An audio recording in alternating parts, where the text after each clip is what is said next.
আগিয়ে গেলেই দেখতে পাবেন মাউলুদুন নবী রাসূলুল্লাহ যে ঘরে জন্মগ্রহণ করেছিলেন, হলুদ কালারের ঘর, দাদা হযরতে আব্দুল মুত্তালিব হুজুরের বাড়িতে আমার রাসূলুল্লাহ ভূমিষ্ঠ হয়েছিলেন। সেই বাড়িটাকে আরব সরকার লাইব্রেরি রুম বানিয়ে দিয়েছেন। সেই ঘরটা এখনো আছে। আর ওই ঘর থেকে বেরিয়ে এলে আবু জাহেলের ঘর ছিল। আবু জাহেল সর্বসময় আমার নবীর উপরে অ্যাটাক করত, রাসূলুল্লাহকে কষ্ট দেওয়ার চেষ্টা চালাতো সর্বসময়। ওই আবু জাহেলের যে ঘর, জি, যেটা এখন বর্তমানে টয়লেট, পায়খানা, পেচ্ছাবখানা বানানো হয়েছে, ওই জায়গা থেকে যখন আপনি দাঁড়িয়ে তাকাবেন, পাশেই দেখতে পাবেন একটা পাহাড় দেখা যাচ্ছে। পাহাড়, যে পাহাড়টা হলো পৃথিবীর সর্বপ্রথম পাহাড়, যে পাহাড়টার নাম হলো জাবালে আবু কুবাইস। এটা হলো পৃথিবীর সর্বপ্রথম পাহাড়। এই পাহাড়ের আরেকটা নাম আছে যেটা হলো জাবালে নূর। এই পাহাড়টার আরেকটা নাম আছে, সেটা হলো জাবালে আমিন। জাবালে আমিন আর জাবালে কুবাইস একই পাহাড়। এটা হলো পৃথিবীর সর্বপ্রথম পাহাড়। এই পাহাড়ের আগে কোনো পাহাড় ছিল না। অনেক হাজী সাহেবেরা ইতিহাস যদি না জানে তাহলে বুঝতে পারবে না। ওই পাহাড়টা দূর থেকে দেখে চলে আসে। এই জন্য প্রত্যেকটা বিষয়ে যখন আপনি জানবেন বা স্টাডি করবেন, পড়াশোনা করবেন, জেনে যখন সেই জায়গায় পৌঁছাবেন, তখন দেখবেন আপনার মধ্যে আলাদা একটা অনুভূতি, মজা আসবে। আসবে কিনা? আসবে না? আসবে না? আপনি পাহাড় দেখবেন, পছন্দ হবে না, দেখবেন মনে পাহাড় একটা দেখলাম। কিন্তু যখন ওই পাহাড় সম্পর্কে আপনি জানবেন, ওই পাহাড়ের ইতিহাস জানবেন, জি, তখন আপনি বুঝতে পারবেন আল্লাহু আকবার, আমি কোন পাহাড়ে দেখছি, কোন পাহাড় দেখছি। এটা হলো পৃথিবীর সর্বপ্রথম পাহাড়, যে পাহাড়টার নাম হলো জাবালে আবু কুবাইস। এই পাহাড় রাসূলুল্লাহ সাল্লাল্লাহু আলাইহি ওয়াসাল্লাম, আপনাদের জানা আছে, আবু জাহেল আমার নবীকে টেস্ট করার চেষ্টা করেছিল। বলেছিল যে মুহাম্মদ সাল্লাল্লাহু আলাইহি ওয়াসাল্লাম, তুমি যদি আকাশে চাঁদ দ্বিখণ্ডিত করে দিতে পারো তাহলে আমি তোমাকে নবী বলে মেনে নেব। এই ওয়াজ আপনাদের জানা আছে। আকাশে চাঁদ আমার রাসূলুল্লাহ দ্বিখণ্ডিত করেছিলেন, কিন্তু যে জায়গাটাই করেছিলেন সেটা কোন জায়গা? সেই জায়গাটা হলো জাবালে আবু কুবাইস।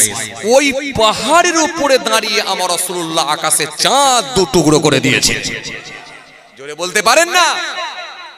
যখন আপনি ওই জায়গায় পৌঁছাবেন, আকাশে চাঁদ দ্বিখণ্ডিত হয়েছে, এটার উপরে না দেখতে পেলেও কিন্তু পাহাড় আজও আছে, সেই পাহাড়টা আপনি দেখতে পাবেন। আর মনের দিক দিয়ে আপনি আলাদা তৃপ্তি পাবেন। আল্লাহ, এই পাহাড় থেকে আমার নবী আকাশে চাঁদ দ্বিখণ্ডিত করেছেন, আমি সেই পাহাড় দেখছি। আপনার ভেতরে আলাদা অনুভূতি, মজা আসবেই, স্বাদ আসবেই, পেতেই হবে। জি, হে তরুণিয়া নওজোয়ান জামাকেরা, হে আমার মুরব্বিরা, বাবা রাসূল রেখে দিয়ে আল্লাহ নবীকে আবু জাহেল বারে বারে হেনস্থা করার চেষ্টা করেছিল। রাসূলুল্লাহকে বারে বারে আমার নবীকে কষ্ট দিয়েছিল। রাসূলুল্লাহর জন্য কূপ খুলেছিল, কুয়া খুলেছিল, নবীর ওপর নির্মমভাবে প্রহার করেছিল, অত্যাচার করেছিল, রাসূলুল্লাহকে কষ্ট দিয়েছিল। এ ওয়াজ আপনাদের জানা আছে। আল্লাহ নবীকে পরীক্ষা করার জন্য বারবার চেষ্টা করেছিলেন। একদিন আমার নবীকে বলেছিলাম, ও মুহাম্মদ সাল্লাল্লাহু আলাইহি ওয়াসাল্লাম, তুমি হলে মস্ত বড় জাদুকর। জাদুকরদের কেরামতি পৃথিবীর জমিনে চলে, কিন্তু জাদুকরের ক্ষমতা আসমানে চলে না। ও মুহাম্মদ, যদি তুমি আকাশের চাঁদ দ্বিখণ্ডিত করে দেখাও, ও মুহাম্মদ সাল্লাল্লাহু আলাইহি ওয়াসাল্লাম, আমি 100% তোমাকে নবী বলে মেনে নেব। আমার রাসূলুল্লাহ সহ্য করতে না পেরে চাচা আবু জাহেলকে ডাকলেন। চাচা জানাছেন, ও আমার চাচা যান, দেখে যান চাচাকে আমার নবী ডাক দিলেন। চাচা যখন এসে গেলাম, আল্লাহ নবী ওই পাহাড়ের উপরে উঠেছিলেন। পৃথিবীর সর্বপ্রথম পাহাড় জাবালে আবু কুবাইস। এই পাহাড়ের উপরে উঠে আমার রাসূলুল্লাহ আল্লাহ দরবারে দোয়া করেছিলেন। আকাশের দিকে তাকিয়ে আঙ্গুলের ইশারা দিয়েছিলেন। দিয়ে আমার নবী সেই সময় বলেছিলেন, হে আকাশের চাঁদ, আল্লাহর হুকুমে দ্বিখণ্ডিত হয়ে যাক।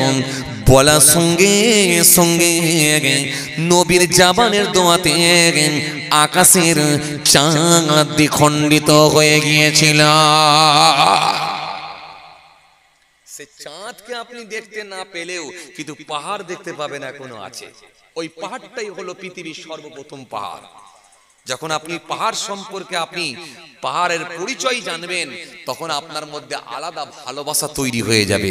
আমি কোন পাহাড় দেখছি, এটা তো সাধারণ কোনো পাহাড় নয়। এই পাহাড়ের গুরুত্ব কত, যে পাহাড়ে উঠে আমার নবী আকাশের চাঁদ দ্বিখণ্ডিত করেছিলেন, সেই পাহাড়। আপনার ভালোবাসা আলাদা তৈরি হবে। কথা কিছু বুঝে আসছে?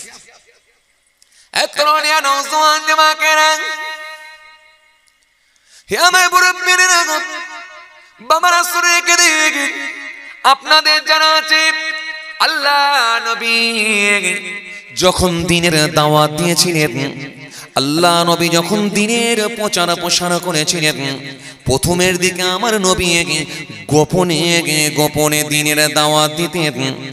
পরে আমার আল্লাহ যখন নির্দেশ দিলেন, ও আমার হাবিব দোস্ত, আর আপনাকে গোপনে দ্বীনের প্রচার প্রসার করা লাগবে না, এবারে আপনি প্রকাশ্যে দ্বীনের দাওয়াত দিন। আরো জোরে বলেন, আরো জোরে বলেন। আল্লাহ নবী প্রকাশ্যে দ্বীনের দাওয়াত দিবেন।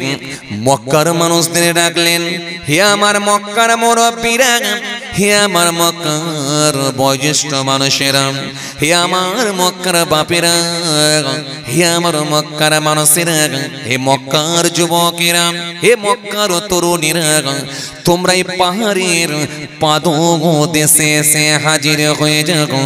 আল্লাহ নবী যখন ডাকলেন, মক্কার মানুষেরা দলে দলে দলে দলে তারা পাহাড়ের নিচে গিয়ে দাঁড়িয়ে গেল। তারা জানত মুহাম্মদ সাল্লাল্লাহু আমরা নবী বলে মানি না ঠিকই, কিন্তু নবী বলে মানি না এটা ঠিকই, কিন্তু মুহাম্মদ সাল্লাল্লাহু যে কথাগুলো বলেন জীবনে কোনোদিন তিনি সত্য ছাড়া মিথ্যা বলে না। আরো জোরে বলেন, আরো জোরে বলেন।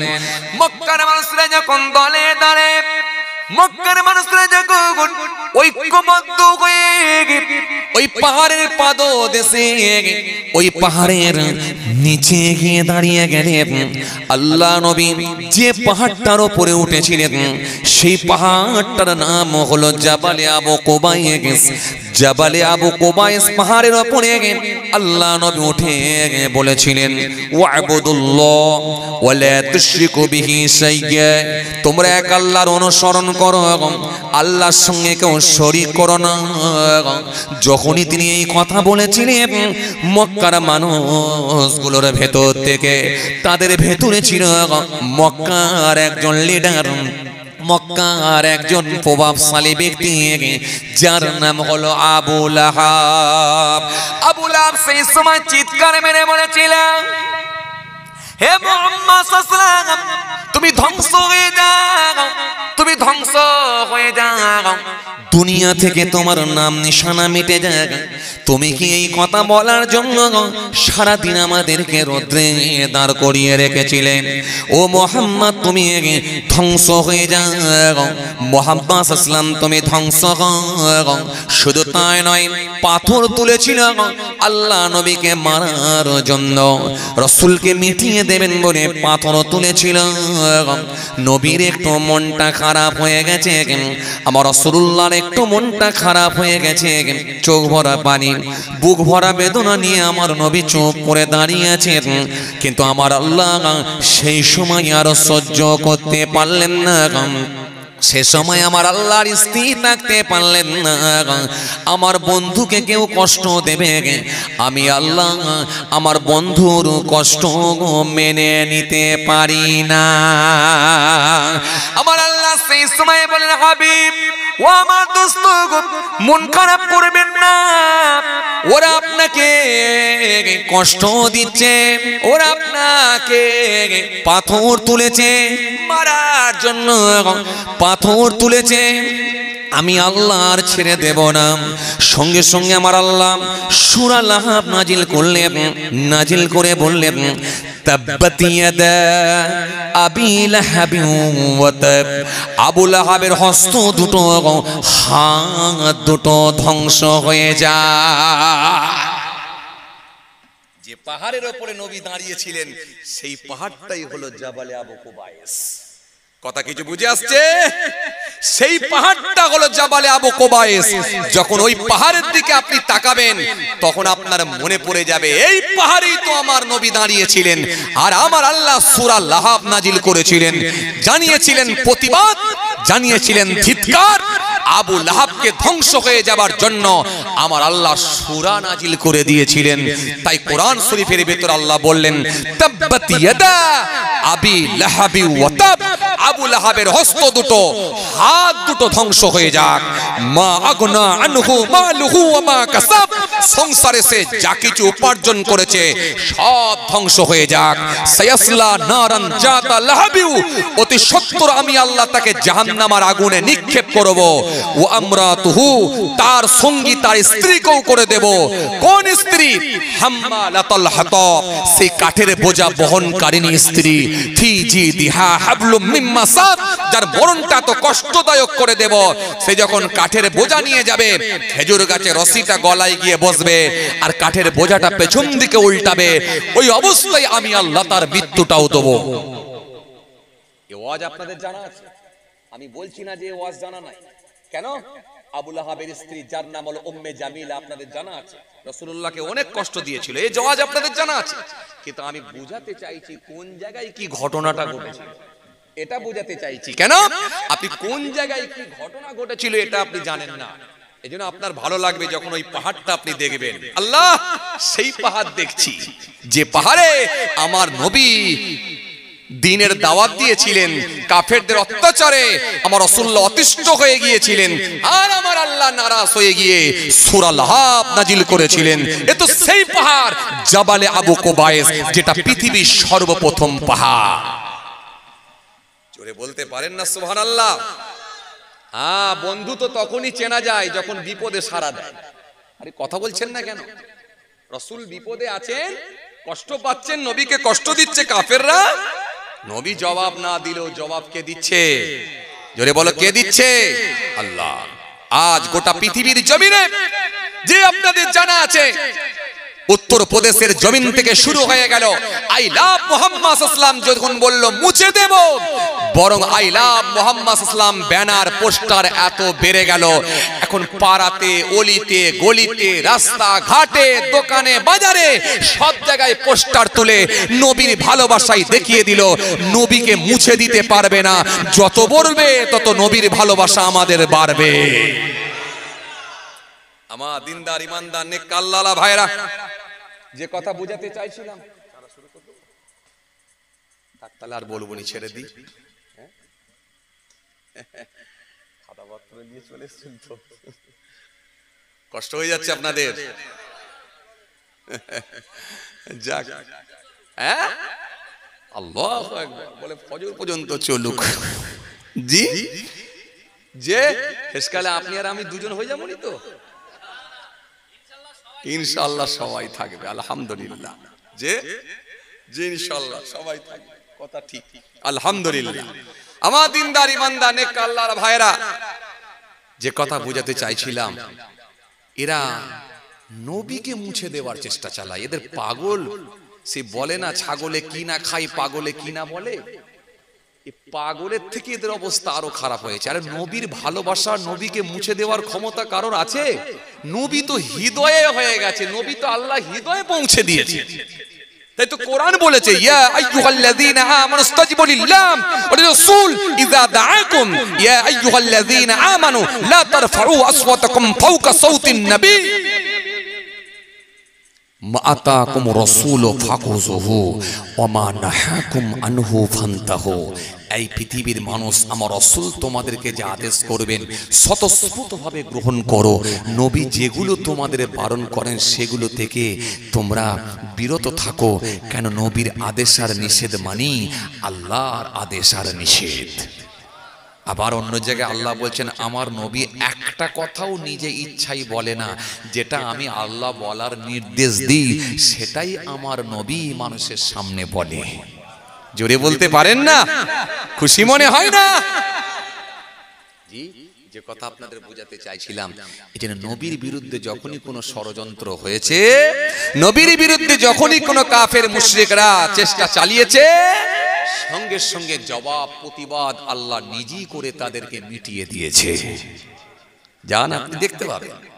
জি, বেঈমানদেরকে আল্লাহ কিভাবে মেরেছেন আপনি যখন জানতে পারবেন, মক্কা শরীফ মদিনা শরীফে যাবেন না, আপনার মনের দিক দিয়ে আপনি এত আনন্দ পাবেন। আল্লাহ ইসলামের দুশমনদেরকে কিভাবে মিটিয়ে দিয়েছে, আল্লাহ তাদের নাম নিশানাকে মুছে দিয়েছেন। জি, কারণ রাসূলুল্লাহর সঙ্গে যে ব্যক্তি লেগেছে নিশ্চিতভাবে সে মানুষটা আল্লাহর গজবে পতিত হয়ে তাকে আমার আল্লাহ নির্মূল করে দিয়েছে। কেন? নবীর বিরোধিতা করা মানে আমার আল্লাহর স্বয়ং বিরোধিতা করা, রাসূলুল্লাহর বিরোধিতা করা মানে আল্লাহর বিরোধিতা করা। এটা আমার আল্লাহ কখনো তাকে ছেড়ে দেবে না, মেনে নেবে না, খালি সময়ের অপেক্ষা। কত বড় বড় মাস্তান, নবীকে যদি মিটিয়ে দেওয়া সম্ভব হতো তো আবু জাহেল তো অনেক আগেই মিটিয়ে দিত। অনেকে আবু জেহেল বলে, আসলে জেহেল বলবেন না, জেহেল কথা হলো ভুল কথা, জেহেলের কোনো অর্থ হয় না। আবু জাহেল, জাহেল মানে মূর্খ, অজ্ঞ। এত বিশাল মূর্খ ছিল, এত বেশি অজ্ঞ ছিল, যাকে রাসূলুল্লাহ সাল্লাল্লাহু আলাইহি ওয়াসাল্লাম বলতেন আবু জাহেল বলে সম্বোধন করতেন, মানে মূর্খের বাপ, মূর্খের পিতা। এই মূর্খের পিতাটা কোথায় গেল গো? আবু জাহেল কোথায় গেল? তার মানে মূর্খের পিতাটা কোথায় গেল? মানে এত বড় ভণ্ড ছিল, ভণ্ডত্বে ভণ্ড। তার মানে নবীকে দেখেও সে ইসলাম গ্রহণ করতে পারেনি। তো এর থেকে বড় মূর্খ আর কে হতে পারে? কথা বলে না। জি, সুতরাং জি, মূর্খের পিতা বলে আমার নবী ডাকতেন। ভাইরা আমার, বন্ধুরা আমার, সাথী মহব্বতের ভাইরা, রাসূলকে যখন কষ্ট দেওয়া হয়েছে হযরতে জিবরাইল ফেরেশতা এসে হাজির হয়েছে। হুজুর একটু হুকুম দেন, আপনি যে পাহাড়ে দাঁড়িয়ে আছেন জাবালে আবু কুবাইস, এই পাহাড়ের পাশে একটা পাহাড়, যে পাহাড়টার নাম হলো সাফা পাহাড়, এই পাহাড়ের মাঝে আরেকটা পাহাড় আছে। হুজুর একবার খালি অনুমতি দেন, এই পাহাড়গুলো তুলে নিয়ে গিয়ে আরববাসীদেরকে মিটিয়ে দেবো, পিঁপড়ে মারা করে দেবো, হুকুম দেন। আমার আপনার নবী সেই সময় বলতেন, ও জিবরাইল সরে দিকে না, না না, এটা হতে পারে না। এরা আমাকে নবী বলে জানে না, এরা আমাকে রাসূল বলে চেনে না, জানে না, তাই এরা আমার উপরে নির্মম ভাবে অত্যাচার করে। ও আমার আল্লাহ, আপনি এদেরকে মেটাবেন না, আল্লাহ আপনি এদেরকে মিটিয়ে দেবেন না। কারণ এরা যদি মিটে যায় আর আগামী দিনে কে আমাকে নবী বলে ডাকবে, আর আগামী দিনে আপনাকে আল্লাহ বলে কে ডাকবে? ও আমার আল্লাহ, এদেরকে আপনি মিটিয়ে দেবেন না, বরং আমি রাসূলুল্লাহ দোয়া চাই, এদেরকে আপনি হেদায়েত দিন, হেদায়েত দিন, হেদায়েত দিন। একান্ত যদি এরা হেদায়েত না হয়, এদের আগাল আওলাদদের আপনি হেদায়েত দিন। হেদায়েতের দোয়া চেয়েছিলেন। তাই আমার নবী বিদায় হজে ভাষণ দিতে গিয়ে 1 লক্ষ সাহাবী পেয়েছিলেন। যেখানে আমার নবী এক সময় ইসলামের দাওয়াত দিচ্ছেন, গোপনে গোপনে দাওয়াত দিচ্ছেন, চুপি চুপি দাওয়াত দিচ্ছেন, প্রকাশ্যে দাওয়াত দিতে পারছেন না, সেই রাসূল বিদায় হজে ভাষণ দিতে গিয়ে 1 লক্ষ সাহাবীর সামনে আমার রাসূল প্রকাশ্যে আওয়াজ দিয়ে কথা বলছেন, ইসলামের শত্রুরা মোকাবেলা করার ক্ষমতা নাই। কারণ এক একটা সাহাবীর যে সাহসিকতা, এক একটা সাহাবীর যে শক্তি, এক একটা সাহাবীর ক্ষমতা আল্লাহ দিয়েছেন, পাহাড় সমান দিয়েছেন। হযরতে আবু বকর ঢাল, হযরতে ওমর ফারুক তরওয়াল যখন বের করেন গোটা কাফেরদের শরীর কম্পন শুরু হয়ে যায়। হযরত ওমর ফারুককে জালেমরা, কাফেররা, মুশরিকরা ওমরের নাম শুনলে তাদের বুকের ভেতরে কম্পন শুরু হয়ে যায়। হযরত ওসমানের নাম শুনলে তাদের বুকের ভেতরে কম্পন শুরু হয়ে যায়। হযরত সেরে খোদা আলী, যে আলী সম্পর্কে নবী বলেছিলেন আনা মদিনাতুল ইলম ওয়া আলিয়ুন বাবুহা, আমি হলাম বিদ্যার শহর, ইলমের শহর, সেই শহরের দরজা হলো আমার আলী। সে হযরত আলী রাসূলুল্লাহর জন্য ঢাল হয়ে যেতে। কার হিম্মত আছে বেরিয়ে আসুক। এক একটা সাহাবী রাসূলুল্লাহর জন্য জীবন দিয়ে দিয়েছে, জীবন দিয়ে দিয়েছে। দুশমনের দল আমার নবীকে মারবে, মারবে, উহুদে আমার নবীকে উহুদের ময়দানে মেরে ফেলবে, মেরে ফেলবে। সাহাবী কি আমার রাসূলুল্লাহকে ঘিরে ফেলেছে। দুশমনের দল তীর নিক্ষেপ করে, সাহাবীর গায়ে কম বেশি প্রায় 39টা তীর লাগে। গোটা শরীর চিত্র হয়ে গেছে, গোটা শরীর দিয়ে রক্তপাত হয়ে গেছে, রক্তাক্ত হয়ে গেছে। সাহাবী আমার নবীকে আকুর করে ধরে আছে। নবীর মুহাব্বত হৃদয় থেকে মুছে দিতে পারে না। কি বলছো নবীকে মুছে দেবে? ক্ষমতা কারোর আছে? রাসূলকে মুছে দেওয়া যায় না। সাহাবী বলে জীবন চলে যাবে, আমি সাহাবী থাকতে আমার নবীর শরীরে একটা তীরও লাগতে দেব না। এটা ভালোবেসেছিলেন সাহাবীরা, তবে তারা জান্নাতি হয়েছেন। এত সহজ নয়, জান্নাতি হয়েছেন। এজন্য নবী ঘোষণা দিয়ে গেছেন আমার এক একটা সাহাবী হলো আকাশের নক্ষত্রের ন্যায়। কথা বুঝে আসছে? আমার দিনদার, ইমানদার, নেক আল্লাহওয়ালা ভাইরা, জি খুব কষ্ট আপনাদেরকে দেব না। যে পাহাড়ের কথা বলছিলাম, এই পাহাড়টা যখন দেখবেন আপনার অনেক কিছু মনে পড়ে যাবে। ইতিহাস আপনাকে জানতে হবে, না জানলে আপনাকে ভালো লাগবে না। আপনি গাড়ে সুর দেখবেন, হীরা গুহা দেখবেন, আপনার জান ঠান্ডা হয়ে যাবে। হীরা গুহা দেখবেন, গাড়ে সুর দেখবেন, জি জমিন থেকে প্রায় 2000 ফুট উঁচু, 2000 ফুট উঁচু। যারা জানে না, কোট মোট পরে, বুট ফুট পরে, চোখে চশমা দিয়ে, কালো গগলেস লাগিয়ে দিয়ে, জি বড় বড় সব দামি দামি মোবাইল নিয়ে ঘাটঘাট ঘাটঘাট ঘাটঘাট ঘাটঘাট করে একদম পাহাড়ের উপরে উঠে বললো। উঠে গিয়ে 2-4টে ছবি তুললো, সেলফি তুললো, এদিক ওদিক ঘোরালো, বাড়িতে ভিডিও কল করে দিল, বন্ধুকে ভিডিও কল করে দিল, গোটা পাহাড় একবার ঘুরিয়ে ঘাড়িয়ে দেখিয়ে দিল, যে ঘাটঘাট ঘাটঘাট ঘাটঘাট করে নেমে গেল। নেমে গিয়ে বলছে হীরা গুহা দেখা হয়ে গেছে, হীরা পর্বত দেখা হয়ে গেছে। আবার যারা জানে তারা ওই পাহাড়ের সামনে গিয়ে দাঁড়িয়ে যায়, তাদের অন্তরে আলাদা মোহাব্বত তৈরি হয়ে যায়। এই পাহাড়, এটা তো শুশুনিয়া পাহাড় নয়, এই পাহাড় এটা তো অযোধ্যা পাহাড় নয়, এই পাহাড় এটা তো দার্জিলিং পাহাড় নয়, এটা তো সেই পাহাড় যেই পাহাড়ের উপরে আমার রাসূলুল্লাহ 15 বছর অবস্থান করেছিলেন। জোরে বলতে পারেন না? এটা তো সেই পাহাড় যে পাহাড়ে আল্লাহর কোরআন অবতীর্ণ হয়েছিল। এটা তো সেই পাহাড় যে পাহাড়ে আমার আল্লাহ হযরত জিবরাইল ফেরেশতাকে পাঠিয়ে আমার নবীর কাছে ওহী পৌঁছে দিয়েছিল। এটা তো সেই পাহাড় যে পাহাড়ে আম্মাজান খাদিজা রাদিয়াল্লাহু তাআলা আনহা আমার নবীর জন্য খাবার পৌঁছে দিত। যখন এইগুলো নিজেকে ভাবাবেন না, আপনার সঙ্গে সঙ্গে আপনার ভেতরে একটা আদব, একটা শিষ্টাচার তৈরি হয়ে যাবে। অনেকে দেখবে জুতো খুলে বড় আদবের সঙ্গে আমার রাসূলুল্লাহ পাহাড়ে এসেছিলেন, বেয়াদবি না হয়ে যায়, বড় আদব, বড় শিষ্টাচার রেখে জুতো খুলে খুব আস্তে আস্তে আদবের সঙ্গে যখন ওই পাহাড়ের ওপরে ওঠে, হেরা গুহার মধ্যে গিয়ে যখন 2 রাকাত নামাজ, চোখ ভরা পানি, বুক ভরা বেদনা নিয়ে রাসূলুল্লাহর ভালোবাসার কথা মনে করে যখন ওই গুহার মধ্যে গিয়ে 2 রাকাত নামাজ পড়ে, যেন মনে হচ্ছে আল্লাহর জান্নাতের খুশবুটা নাকের মধ্যে ভেসে আসে। জোরে বলতে পারেন না? এজন্য প্রত্যেকটা জিনিসের আলাদা আলাদা অনুভূতি, মজা পাওয়া যায় যখন আপনি ওই বিষয়টা জেনে বুঝে সেই জায়গায় পৌঁছাতে পারবেন। এজন্য প্রত্যেকটা খাবারের আলাদা আলাদা টেস্ট আছে। যদি আপনার জিহ্বা ভালো থাকে, আর জিহ্বা যদি ভালো না থাকে, তাহলে মজা আসবে না, মজা আসবে। চলুন ভাইরা, আমার বন্ধুরা, আমার সাথী মহব্বতের ভাইরা, যে কথা বোঝাতে চাইছিলাম, জাবালে আবু কুবাইস, জি এই পাহাড়ের কাছে আল্লাহ নবী হযরতে আদম আলাইহিস সালাম তিনি জান্নাতের পাথর নিয়ে এসেছিলেন, যে পাথরটার নাম হলো হাজরে আসওয়াদ। সারা পৃথিবীর হাজিরা যায়, কাবা বাইতুল্লাহ তওয়াফ করে, হাজরে আসওয়াদে কেউ দূর থেকে চুমা দেয়, কেউ যদি সুযোগ পায় সেখানে গিয়ে চুমা দেয়।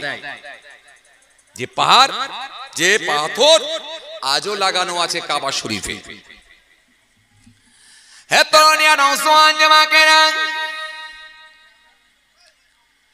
হে আমার মুরব্বিরা, বাবারা শুনে রেখে দিকে আমাদের আদি পিতা হযরতে আদম আলাইহিস সালাম, যিনাকে আমার আল্লাহ পাক পৃথিবীর সর্বপ্রথম মানুষ করেছিলেন, যিনাকে আমার আল্লাহ পাক সকলের পিতা করেছেন, বাবা আদম আলাইহিস সালামকে আমার আল্লাহ হুকুম দিয়েছিলেন, আদম জান্নাত থেকে তুমি এই পাথরটা নিয়ে এসো।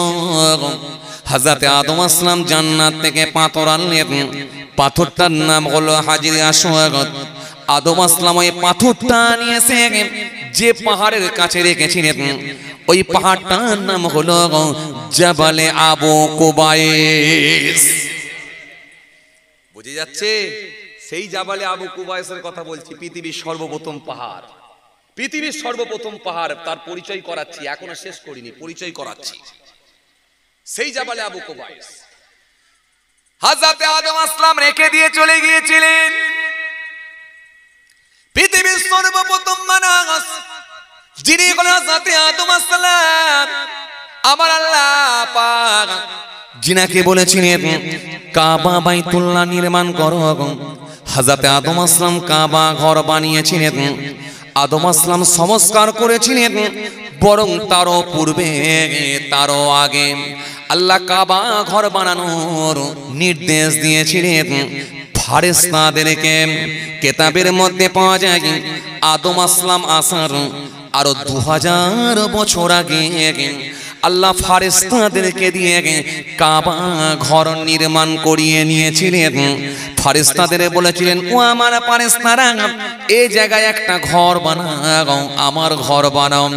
গোটা পৃথিবীর মানুষ এসে এই জায়গায় তওয়াফ করবে, তওয়াফ করবে আমার ঘর। আর এর ওপরে সোজাসুজি একটা ঘর, যেটা হলো বাইতুল মামুর। বাইতুল মামুরে তওয়াফ করবে আমার ফারেশতারা, আর পৃথিবীর জমিনে তওয়াফ করবে আমার বান্দা বান্দিরা।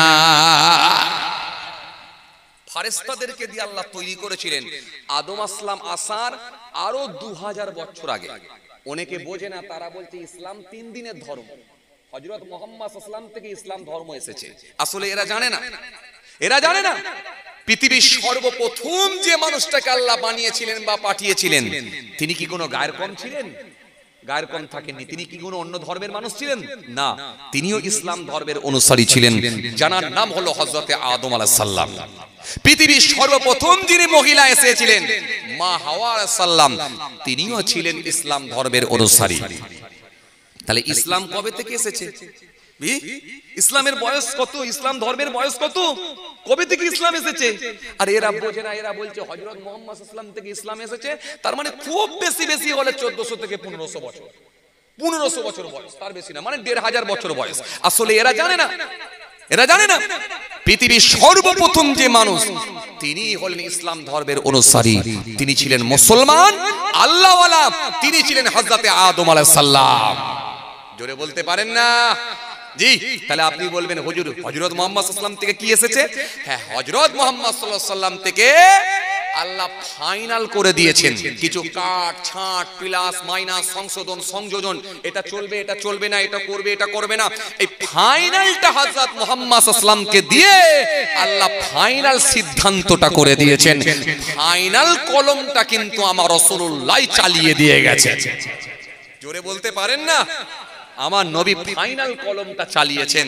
এই ফাইনাল কলমটা যে আমার রাসূলুল্লাহ চালিয়ে দিয়ে গেছেন, এর উপরে আর কলম চালাবার মতো ক্ষমতা কারোর কারোর নাই। কিয়ামত পর্যন্ত কারোর সংশোধন সংযোজন করার মতো ক্ষমতা, প্লাস মাইনাস করার মতো ক্ষমতা, একটা জাবার চেঞ্জ, একটা জাবার জের কোরআনে চেঞ্জ করার মতো ক্ষমতা, একটা জাবার জের চেঞ্জ করার মতো ক্ষমতা কারোর হবে না। এজন্য ফাইনাল কলমটা কিন্তু আমার নবী চালিয়ে দিয়ে গিয়েছিলেন। ফাইনালটা হয়েছে রাসূলুল্লাহ থেকে, কিন্তু ধর্ম এসেছে বহু পূর্ব থেকে। মুসা নবী, ঈসা নবী, দাউদ নবী, সুলাইমান নবী, ইউসুফ নবী, জাকারিয়া নবী, ইহইয়া নবী, ইউনূস নবী, দাউদ নবী, সুলাইমান নবী, ইদ্রিস নবী, ইলিয়াস নবী, একাধিক নবী আম্বিয়া সালামকে দিয়ে আল্লাহ পাঠিয়েছেন। পাঠিয়েছেন, দিনের দাওয়াত দিয়েছে, কেউ মেনেছে কেউ মানেনি, কেউ মেনেছে কেউ মানেনি, কেউ কবুল করেছে কেউ কবুল করেনি, কিন্তু ফাইনালটা হযরত মুহাম্মদ সাল্লাল্লাহু আলাইহি ওয়াসাল্লামকে দিয়ে আল্লাহ করে দিয়েছেন। সেই নবীকে দিয়ে আল্লাহ গোটা পৃথিবীতে আল্লাহ দ্বীন পৌঁছে দিয়েছেন। জোরে বলতে পারেন না? আজও দেখবেন ইসলাম ধর্মের অনুসারী আছে, ইসলাম ধর্ম অবলম্বী মানুষেরা আছে, আমেরিকায় গিয়ে পাবেন, রাশিয়ায় গিয়ে পাবেন, ব্রিটেনে গিয়ে পাবেন, কাবুলে গিয়ে পাবেন, তুরস্কে গিয়ে পাবেন, ফ্রান্সে গিয়ে পাবেন, জার্মানে গিয়ে পাবেন, জাপানে গিয়ে পাবেন, নেপালে গিয়ে পাবেন, চীনে গিয়ে পাবেন, ভুটানে গিয়ে পাবেন, পাকিস্তানে গিয়ে পাবেন, আফগানিস্তানে গিয়ে পাবেন, জি বাংলাদেশে গিয়ে পাবেন, ভারতে পাবেন, সারা ওয়ার্ল্ডে সারা পৃথিবীতে আমার রাসূলুল্লাহর ওসিলাতে আল্লাহ দ্বীনকে পৌঁছে দিয়েছেন।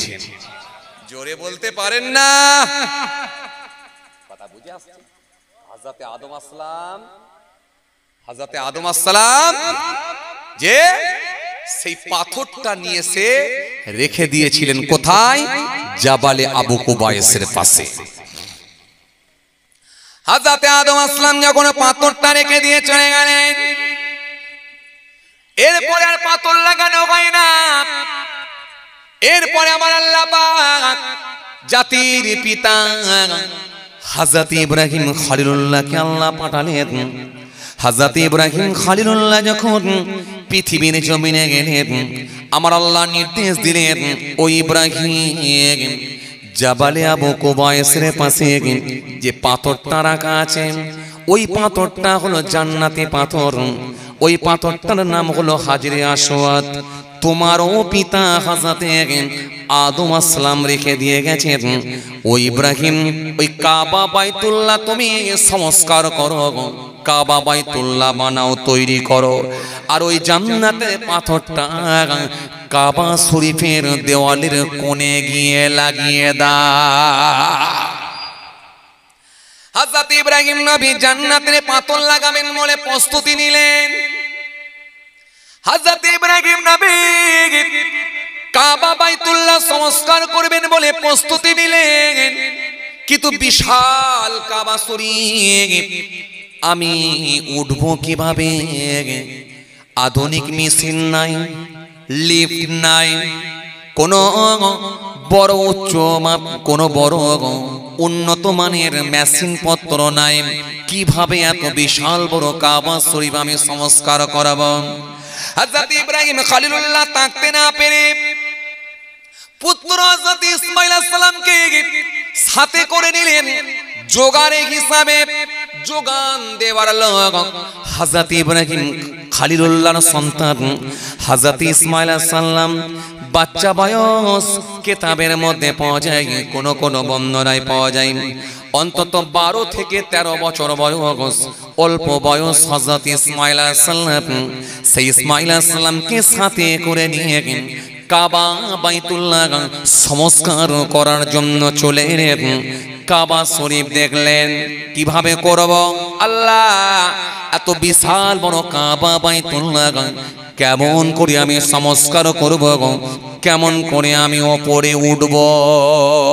আমার আল্লাহ সেই সময় বলেন, শোনা ওই ইব্রাহিম শুনে রাখো, ওই ইব্রাহিম জেনে রাখো, তুমি তাকিয়ে দেখো একটা পাথর আছে রাখা পড়ে আছে, যাও আমি আল্লাহ বলি ওই পাথরের ওপরে পা দাও, আর আজকের দিনে আমি আল্লাহ ওই পাথরটাকে তোমার জন্য লিফট হিসাবে বানিয়ে দিলাম। ওই পাথরটা তোমার জন্য লিফটের নাই কাজ করবে।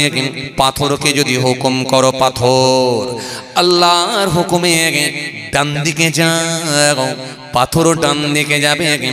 পাথরকে যদি বলো পাথর আল্লাহর হুকুমে বাঁ দিকে যাও, পাথর বাঁ দিকে যাবে। পাথরকে সামনে বললে সামনে যাবে, পেছনে বললে পেছনে আসবে।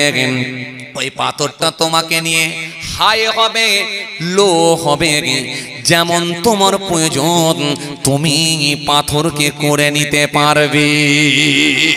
হযরত ইব্রাহিম নবী যখন সে পাথরে পা দিলেন, পাথরে পা দেওয়ার সাথে সাথে হযরত ইব্রাহিম নবীর ব্যালেন্সটা ঠিক রাখার জন্য হযরত ইব্রাহিম নবী কাত হয়ে না পড়ে যান, ব্যালেন্সটা ঠিক রাখার জন্য পাথরের উপরে পা দেওয়ার সাথে সাথে ওই পাথরটাতে ইব্রাহিম নবীর পা কম বেশি প্রায় 4 কড়া নিচের দিকে ঢুকে গিয়েছিল। কাদাতে যেমন আপনারা পা দিলে পায়ের ছবি পরিষ্কার বোঝা যায়, ইব্রাহিম নবী পায়ের ছবিটা পাথরের ওপরে পরিষ্কার বোঝা যায়। ওই পাথরের ওপরে ইব্রাহিম নবীর পাটা পরিষ্কার আমার আল্লাহর হুকুমে পাথর উপরে পায়ের ছবি উঠে গেল। ইব্রাহিম নবীর পায়ে ছাপটা পাথরের ওপরে বসে গেল। ওই পাথরটাকে আজও রেখে দেওয়া আছে কাবা শরীফের চত্বরে, হারাম শরীফের ভেতরে আপনারা দেখতে পাবেন। কাবা শরীফের চত্বরের ভেতরে কাবা বাইতুল্লাহর সামনে, কাবা বাইতুল্লাহর পাশে হলুদ কালারের একটা গ্লাস দিয়ে সোনার ফ্রেম দিয়ে বানানো সুন্দর একটা কাঁচ দিয়ে ঘেরা আছে। ওই ঘেরার ভেতরে সেই পাথরটা রেখে দেওয়া আছে। ওই পাথরটা হলো, ওই পাথরটার নাম হলো মাকামে ইব্রাহিম। আরো জোরে বলেন, আরো জোরে বলেন। হাজী সাহেবেরা যখন কাবা বাইতুল্লাহ তওয়াফ করে ওই পাথরটা দেখার জন্য, পায়ের ছবিটা দেখার জন্য ওই কাঁচের সামনে, গ্লাসের সামনে গিয়ে কেউ একবার চোখ দিয়েও কি মেরে দেখে, কেউ বা একবার চুমা দেয়, চুমা দেয়, চুমা দেয়, কেউ ঠোঁট দিয়ে চুমা দেয়। ইব্রাহিম নবীর পায়ের ছবি সেই পাথরের উপরে এখন স্পষ্ট অবস্থায় দেখা যায়। ওই পাথরখানা ওই গ্লাসের ভিতরে গোল করে ঘিরে রাখা আছে, যার দৈর্ঘ্য প্রস্থ উচ্চতা সব মিলিয়ে কম বেশি প্রায় 1 হাত। সেই পাথরখানা আজও রাখা আছে, যেটাকে বলা হয় মাকামে ইব্রাহিম। হাজী সাহেবেরা তওয়াফ করে ইহরামের পোশাক পরে 2 রাকাত নামাজ আদায় করতে হয়। ওই মাকামে ইব্রাহিমকে সামনে রেখে প্রত্যেকটা হাজী সাহেব 2 রাকাত করে নামাজ আদায় করে নেয়। জোরে বলতে পারেন না সুবহানাল্লাহ? সেই পাথর আজও রাখা আছে। জি, জমজম পানি খায় হাজী সাহেবেরা, সেই পাথরটা মানুষ দেখার চেষ্টা করে, উকি মারে, অনেকে শ্রদ্ধায় চুমা দেয়, ঠোঁট দিয়ে চুমা দেয়, হাত দিয়ে চুমা দেয়, আর অনেকে হাত দিয়ে চুমা দেয় নিজের শরীরে এইরকম করে বুলিয়ে নেয়। যে যা আবেগে ভালোবাসাই করে, মোহাব্বত ভালোবাসা, এটা অন্য কিছু নয়। সেই ইব্রাহিম খলিলুল্লাহ তিনি ওই জাবালে আবু কুবাইসের ওখান থেকে পাথরটা তুলে নিয়ে এসে হাজরে আসওয়াদ কাবা বাইতুল্লাহতে সাঁটিয়ে দিয়েছিলেন, লাগিয়ে দিয়েছিলেন। সেই হাজরে আসওয়াদ আজও লাগানো আছে। কথা বুঝে আসছে? আমি শুধু আপনাদেরকে পরিচয় করিয়ে দিচ্ছি জাবালে আবু কুবাইস, একটা পাথরের, একটা পাহাড়ের পরিচয় করাচ্ছি। জাবালে আবু কুবাইস যখন আপনি জানবেন না, ইতিহাস যখন জানবেন, তার ব্যাকগ্রাউন্ড সম্পর্কে যখন জানার চেষ্টা করবেন, কি ঘটনা ঘটেছিল যখন জানার চেষ্টা করবেন, আপনার ভেতরে আলাদা একটা আবেগ তৈরি হবে, আলাদা একটা আপনার ভেতরে আন্তরিকতা, ভালোবাসা তৈরি হবে। কি কথা ঠিক বলছি না ভুল বলছি? এইভাবে যদি উহুদ পাহাড়ের কথা বলেন, বদরের কথা বলেন, খাইবারের কথা বলেন, মোতার কথা বলেন, জি, এক একটা পাহাড় নিয়ে যদি আলোচনা করা হয়, জাবালে রহমানের কথা যদি বলা হয়, জি, গারে সুর, হেরা পর্বতের কথা যদি বলা হয়, এক একটা পাহাড়ের শান মর্যাদাকে আল্লাহ বাড়িয়ে দিয়েছেন একমাত্র তার হাবিবুল্লাহর ওসিলাতে। কথা বুঝে আসছে? সেই হযরত ইব্রাহিম আলাইহিস সালাম কাবা বাইতুল্লাহ তৈরি করে আল্লাহকে, আল্লাহ সারা পৃথিবী থেকে তো আমার কোটি কোটি সব আওলাদরা আসবে, এরা খাবে কি, খাবে কি? এ তো গোটা আরব খালি পাহাড় আর পাহাড়, জাজিরাতুল আরব বলা হয়। গোটা আরবকে পাহাড়ে ঘেঁষা আরব। আজকের দিনে যে আপনারা বড় বড় বিল্ডিং দেখছেন, বড় বড় বিল্ডিং দেখছেন, সুন্দর সুন্দর রাস্তাঘাট দেখছেন, এটা সব কিন্তু আমার নবী হযরত ইব্রাহিম আলাইহিস সালামের দোয়া, রাসূলুল্লাহ দোয়া। আল্লাহ সেই দেশটাকে সোনার দেশ বানিয়ে দিয়েছেন। এজন্য মাটির তলা থেকে, জমিনের নিচে থেকে সোনা পাওয়া যায়, জমিনের নিচে থেকে ওখানে সোনা পাওয়া যায়, সোনা ওঠে। জমিনের নিচে থেকে তেল উঠে, তেল তেল পেট্রোল, কিন্তু বড় দুঃখের সঙ্গে বলতে হয় সেখানে রিফাইন করার মতো তাদের ক্ষমতা হচ্ছে না, তাই আমেরিকার গোলামি করতে হয়। নালে পৃথিবীর জমিনে মাথা তুলে ঘোরার মতো একটাই দেশ, সেটা হলো মক্কা শরীফ, মদিনা শরীফ। এদের উপরে কেউ মাথা উঁচু করতে পারে না, কারণ যেই শহরের কসম আল্লাহ নিজে কোরআনের মধ্যে খেয়েছে। কথা কিছু বুঝতে পারছেন বাপ? যে শহরটা হলো পবিত্র শহর, স্বচ্ছ শহর, গোটা পৃথিবীর শহরের সঙ্গে আপনি মেলাতে পারবেন না, গোটা পৃথিবীর কোন দেশের সঙ্গে আপনি মেলাতে পারবেন না। একটা মাতাল নাই, একটা পকেটমার নাই, একটা চোর নাই, একটা চিটিংবাজ নাই, একটা ধাপ্পাবাজ নাই, একটা সুদখোর নাই, একটা ঘুষখোর নাই, একটা লটারির দোকান নাই, একটা মদের ঠেক নাই, কিচ্ছু নাই, সব স্বচ্ছ, নিট এন্ড ক্লিন, পরিষ্কার, স্বচ্ছ স্বচ্ছ, মানুষও স্বচ্ছ, মানুষও পরিষ্কার, বিল্ডিংও পরিষ্কার, রাস্তাঘাটও সব পরিষ্কার। মোটরসাইকেল নাই, ধোঁয়ার কোনো ব্যবস্থা নাই, মোটরসাইকেল নাই, দু চাকার মোটরসাইকেল নাই, ইঞ্জিন ভ্যান নাই, টোটো নাই, মোটো নাই, অটো নাই, ভ্যান নাই, ভাঙা লরি নাই, উল্টে যাওয়া কোনো লরি নাই, কিছু নাই, সব পরিষ্কার ফ্রেশ। জাপানি বাস, বড় বড় বাসগুলো আছে, ছুটছে 110 110-এ ছুটছে, ভেতরে মাইকের ব্যবস্থা করা আছে, মাইক্রোফোন লাগানো আছে। জি, হাজী সাহেবরা উঠলেই দোয়া পড়ে দেওয়া হচ্ছে, ফার্স্ট দোয়া পড়ে দেওয়া হলো। জি, এবারে গাড়ি চলছে, কোরআন তেলাওয়াত হচ্ছে। জাপানি বাস গোটাটাই এসি, ভেতরে টয়লেটের ব্যবস্থাও করা আছে। খালি বাস আছে আর 4 হুইলার আছে, 4 চাকা গাড়ি আছে, কাঁচ তুলে দিয়ে এসি গাড়ি চলছে, বাকি আর কোনো ঝামেলাই নাই। আপনার কি বলে পরিবেশ দূষণ হবে, শব্দ দূষণ হবে, ওসব কোনো সিস্টেমই নেই। কিছু ব্যাটারিওয়ালা সাইকেল, ছোট ছোট সাইকেল সাঁ করে বেরিয়ে যাচ্ছে, যে যার প্রয়োজনীয় কাজ মেটানোর জন্য গোটা কতক সাইকেল লোক ব্যবহার করছে, বাকি আর কিছু নেই। সারা পৃথিবীতে একটাই দেশ যেখানে মানুষকে দেখে গাড়ি পার হয়। আমরা কি দেখে গাড়ি, আমরা কি করি, রাস্তা যখন পার হয়, আমরা রাস্তা পার হলে কি করি, গাড়ি দেখে রাস্তা পার হয়। আর ওখানের গাড়িওয়ালা গাড়িগুলো মানুষ দেখে রাস্তা পার হয়, মানুষ দেখে তারা গাড়ি চালায়। খেয়াল করছেন বাবাজি?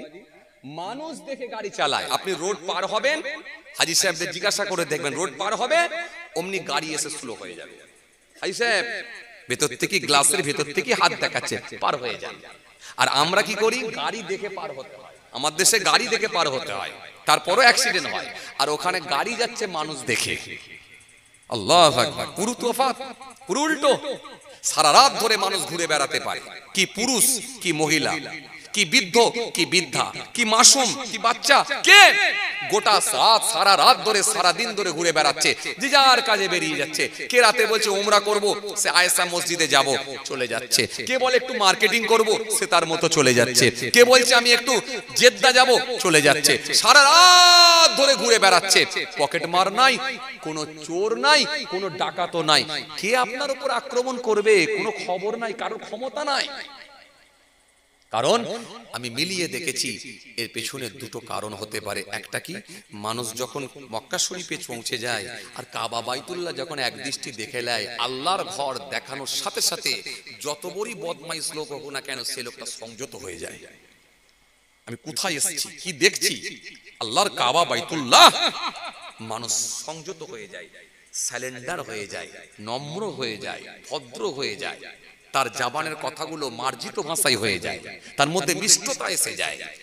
আর কি, আরেকটা হচ্ছে সেখানকার প্রশাসনের আইনটা এত কড়া, কোনো কম্প্রোমাইজ চলবে না। অপরাধীকে পানিশমেন্ট পেতেই হবে।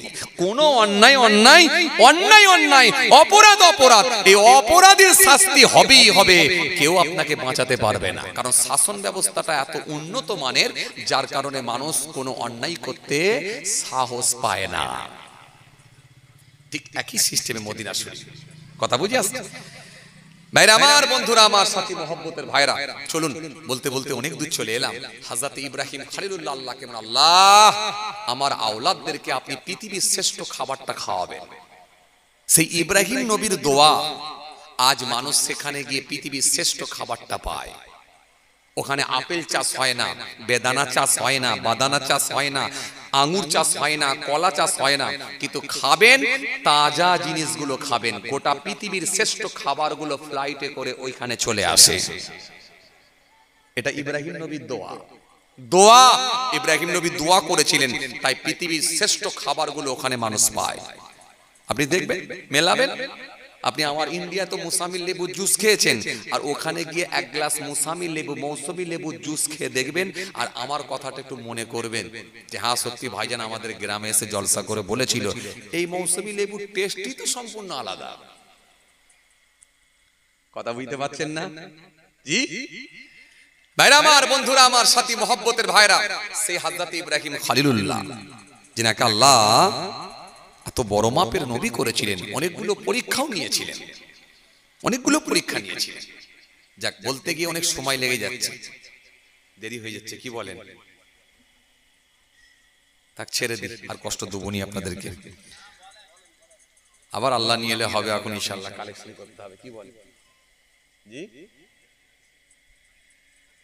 যাক, আবার আল্লাহ নিয়ে এলে হবে, এখন ইনশাআল্লাহ চাঁদা পত্র তুলতে হবে, কথা বুঝতেই পাচ্ছেন। যাই হোক, আমার জন্য দোয়া করবেন, আমি আপনাদের জন্য দোয়া করি। নাহলে ইব্রাহিম নবীর কথা আর একটুখানি বলতে যাচ্ছিলাম আর কি, কথা বুঝে আসছে, বলতে গেলে অনেক সময় লেগে যাবে। যাক, আবার আল্লাহ নিয়ে এলে হবে, এখন ইনশাআল্লাহ কথা বুঝে আসছে। আমার দিনদার ইমানদার নেককার আল্লাহ ভাইরা, আজকে আমার একটু এই টাটকা ঘুরে এসেছি মক্কা শরীফ, মদিনা শরীফ, তো তাই চোখের সামনে ভাসছে বলে তাই একটু মক্কা শরীফের কথাই বেশি বলে ফেললাম, কথা বুঝে আসছে। আপনারা বেজার হলেন নাকি? যাক, আলহামদুলিল্লাহ, এই শুনলেও তো সওয়াব আছে, নেকি আছে, আর আমার নবীর প্রতি ভালোবাসা, আন্তরিকতাটাও বেড়ে যাবে। কথা ঠিক কিনা ভুল বলেন? নবীকে আল্লাহ কি দরজা দিয়েছিলেন, কি ইজ্জত দিয়েছিলেন। হ্যাঁ তো ভাইরা আমার, বন্ধুরা আমার, সাথী মহব্বতের ভাইরা, বলতে গেলে আরো সময় লেগে যাবে। সেই ইব্রাহিম খলিলুল্লাহ জান্নাতের পাথরটা লাগিয়ে দিয়েছিলেন। আল্লাহু আকবার। এই ইব্রাহিম নবীকে যদি আবার বলি আর অনেক সময় লেগে যাবে। আল্লাহ পাক এই নবী আম্বিয়া ইসলামদেরকে নিয়ে সংস্কার করার অনুমতি হুকুম দিয়েছিলেন। এই জন্য কাবা শরীফ সংস্কার হয়েছিল, কিন্তু তৈরি করেছিলেন আল্লাহ ফারেস্তাদেরকে দিয়ে আদম আসলাম আসার আরো 2000 বছর আগে। কথা বুঝে আসছে? যাই হোক, আল্লাহ যদি ফের কোনো সুযোগ দেয় ইনশাআল্লাহ আলোচনা হবে। আমার জন্য দোয়া করবেন, আমি আপনাদের জন্য দোয়া করি। আল্লাহ আমাদের সকলকে বলার থেকে শোনার থেকে বেশি বেশি করে আমল করার তৌফিক দেন। সকলে বলি আল্লাহুম্মা আমিন। কাজের মানুষ আছেন, খেটে খাওয়া মানুষ আছেন, বিভিন্ন রকম কর্মের সঙ্গে যুক্ত আপনারা। দিনের বেলা অনেক পরিশ্রম করতে হয়, হার্ড পরিশ্রম করতে হয়, আমি জানি। যাক, আমার ভাইয়েরা ভালোবেসে দোয়ার মাহফিল দিয়েছেন, আপনারাও এসে বসেছেন। গুনাহগারকে ভালোবেসে দাওয়াত দিয়েছিলেন, তাই আপনাদের খেদমতে আসতে পেরেছি, আল্লাহ নিয়ে এসেছেন। অল্প সময় সংক্ষিপ্ত কিছু বয়ান করলাম। আজকের আলোচনার বিষয়বস্তু ছিল একটা পাহাড় সম্পর্কে আপনাদেরকে একটু পরিচয় করালাম। সেই পাহাড়টার নাম হলো জাবালে আবু কুবাইস। আপনারা মনে রাখবেন, এটা হলো পৃথিবীর সর্বপ্রথম পাহাড়। এই পৃথিবীর সর্বপ্রথম পাহাড় সম্পর্কে একটু খালি পরিচয় করিয়ে দিলাম, জাস্ট, অন্য কিছু নয়। যতক্ষণ আলোচনা হলো সেই পাহাড় সম্পর্কে, ওই পাহাড় নিয়ে বলতে গিয়ে পাশাপাশি ওই প্রসঙ্গ নিয়ে কিছু আলোচনা এসেছে, কিন্তু মূল আলোচনার বিষয়বস্তু যেটা ছিল জাবালে আবু কুবাইস। যে পাহাড়টার আরেকটা নাম আছে, যেটার নাম হলো কি জাবালে আমিন। যাক, ফোন করলাম তো উনি আমাকে বলেছিলেন যে ভাইজান আমার কোদালিয়ায় বাড়ি। তো হঠাৎ গাড়িতে জলসাতে আস্তে আস্তে মনে পড়ে গেল, স্মরণে পড়ে গেল, দেখি একবার ফোন করি হাজি সাহেবকে, যদি দেখা হয় ইনশাআল্লাহ। আল্লাহ করিয়ে নিলেন, দেখা হলো। যাক, আলহামদুলিল্লাহ। মুহাব্বতে দরুদ শরীফ আল্লাহুম্মা সাল্লি আলা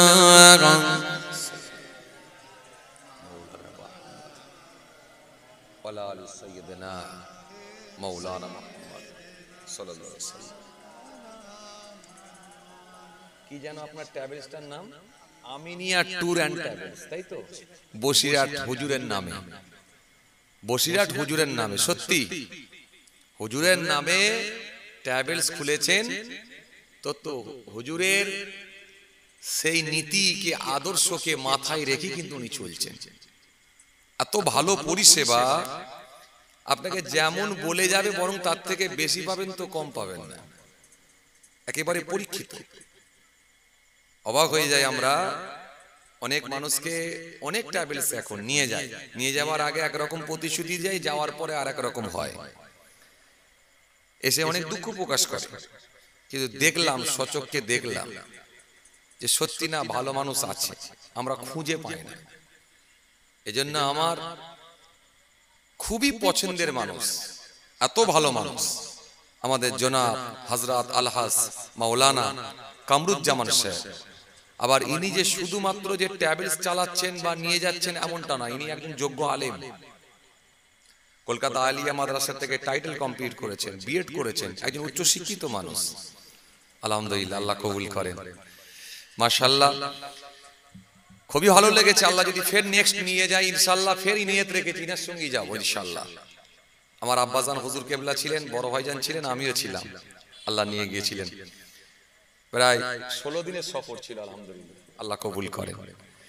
মাশাআল্লাহ, আবার তো আপনি মনে হয় কদিন পরই ফের যাবেন। ইনার তো আলহামদুলিল্লাহ সেই আমাদের যেমন কলকাতা আর বাড়ি হয়, তো আলহামদুলিল্লাহ আল্লাহ নিয়ে যাচ্ছে মক্কা শরীফ আর বাড়ি যাচ্ছেন। প্রতি মাসে মাসে বললেও ভুল হবে না, 2 মাস ছাড়া 3 মাস ছাড়া এরকম ব্যাপার, 1-1.5 মাস অন্তর, মানে বছরে প্রায় 5-7 বার হয়েই যাচ্ছে।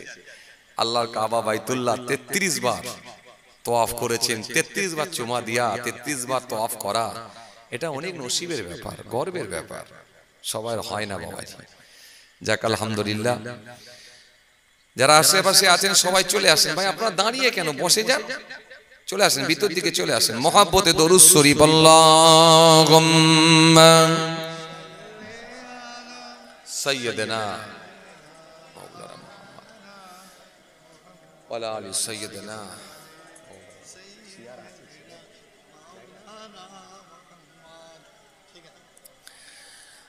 मैं कबर अंधेरे में घबराऊंगा जब वो तन्हा,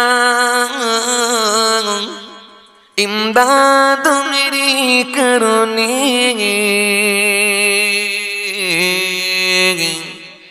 आ जाना रसूल अल्लाह। জোরে মহব্বতে বলতে পারেন না, একটু খুশি মনে হয় না? इमदाद मेरी करने आ जाना रसूल अल्लाह। अल्लाहुम्मा, আওয়াজ দিয়ে পড়েন, মাওলানা মুহাম্মদ ওয়া আলা আলি সাইয়্যিদানা মাওলানা মুহাম্মদ সাল্লাল্লাহু আলাইহি ওয়াসাল্লাম। रोशन मेरी तुरबत को लिल्लाह जरा करुणा, जब तो नजर आए आका दीदार अता करुणा। मैं कबर अंधेरे घबराऊंगा जब वो तन्हा, इमदाद मेरी करने आ जाना रसूल अल्लाह। इमदाद मेरी करने आ जाना रसूल अल्लाह। अल्लाहुम्मा सय्यदना मौलाना मुहम्मद व अला आलि सय्यदना मौलाना मुहम्मद सल्लल्लाहु अलैहि वसल्लम। हेरात की केटे जाबे घूमिए वालों से, हेरात की केटे जाबे घूमिए वालों से,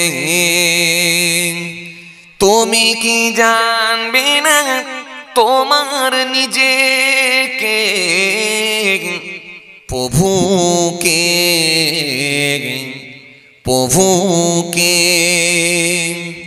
প্রভুকে প্রভুকে আল্লাহুম্মা সাইয়্যিদানা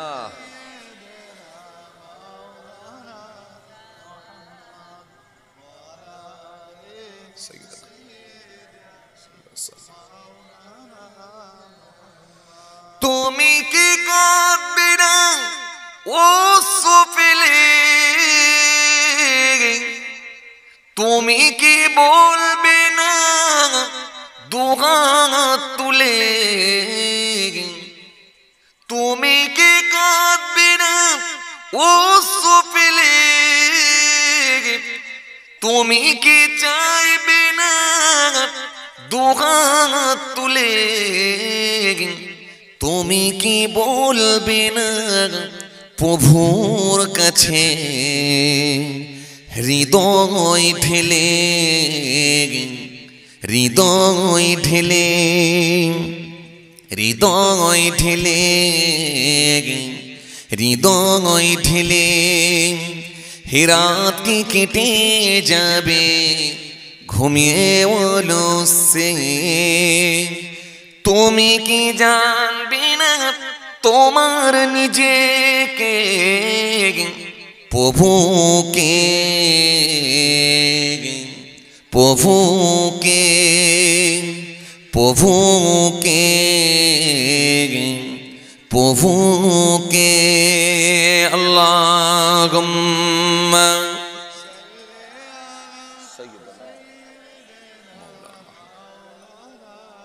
ওয়ালা আলি সাইয়্যিদানা মাওলানা সাল্লাল্লাহু আলাইহি ওয়াসাল্লাম। وقال الله تعالى في كلامه المجيد والفرقان الحميد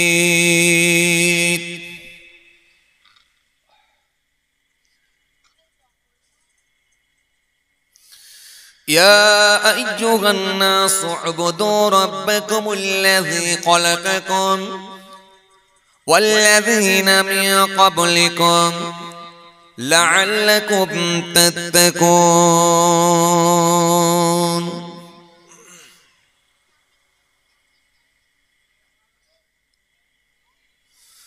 وقال النبي صلى الله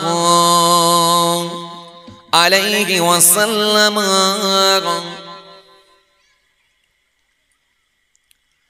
من ترك الكذب هو باطل بني له قصر في ربد الجنة ومن ترك المراء هو محق بني له في وسطها ومن حسن خلقه بني له في علاها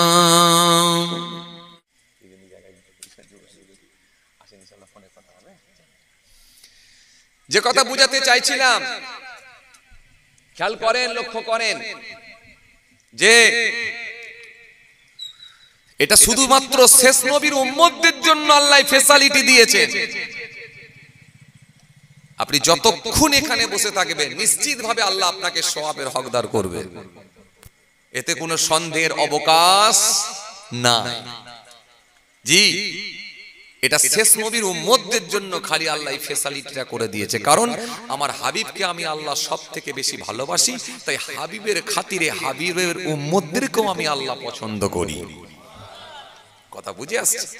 যখনই এরকম মাহফিলগুলো হবে, কে আসছে না আসছে ওসব দেখার দরকার নাই, খালি একটা জিনিস লক্ষ্য রাখবেন, যদি কোরআনের কথা হয়, হাদিসের কথা হয়, আউলিয়া কেরামদের কথা হয়, আল্লাহ আল্লাহ রাসূলের কথা হয়, 100% সেই মাহফিলে গিয়ে আমি বসবো।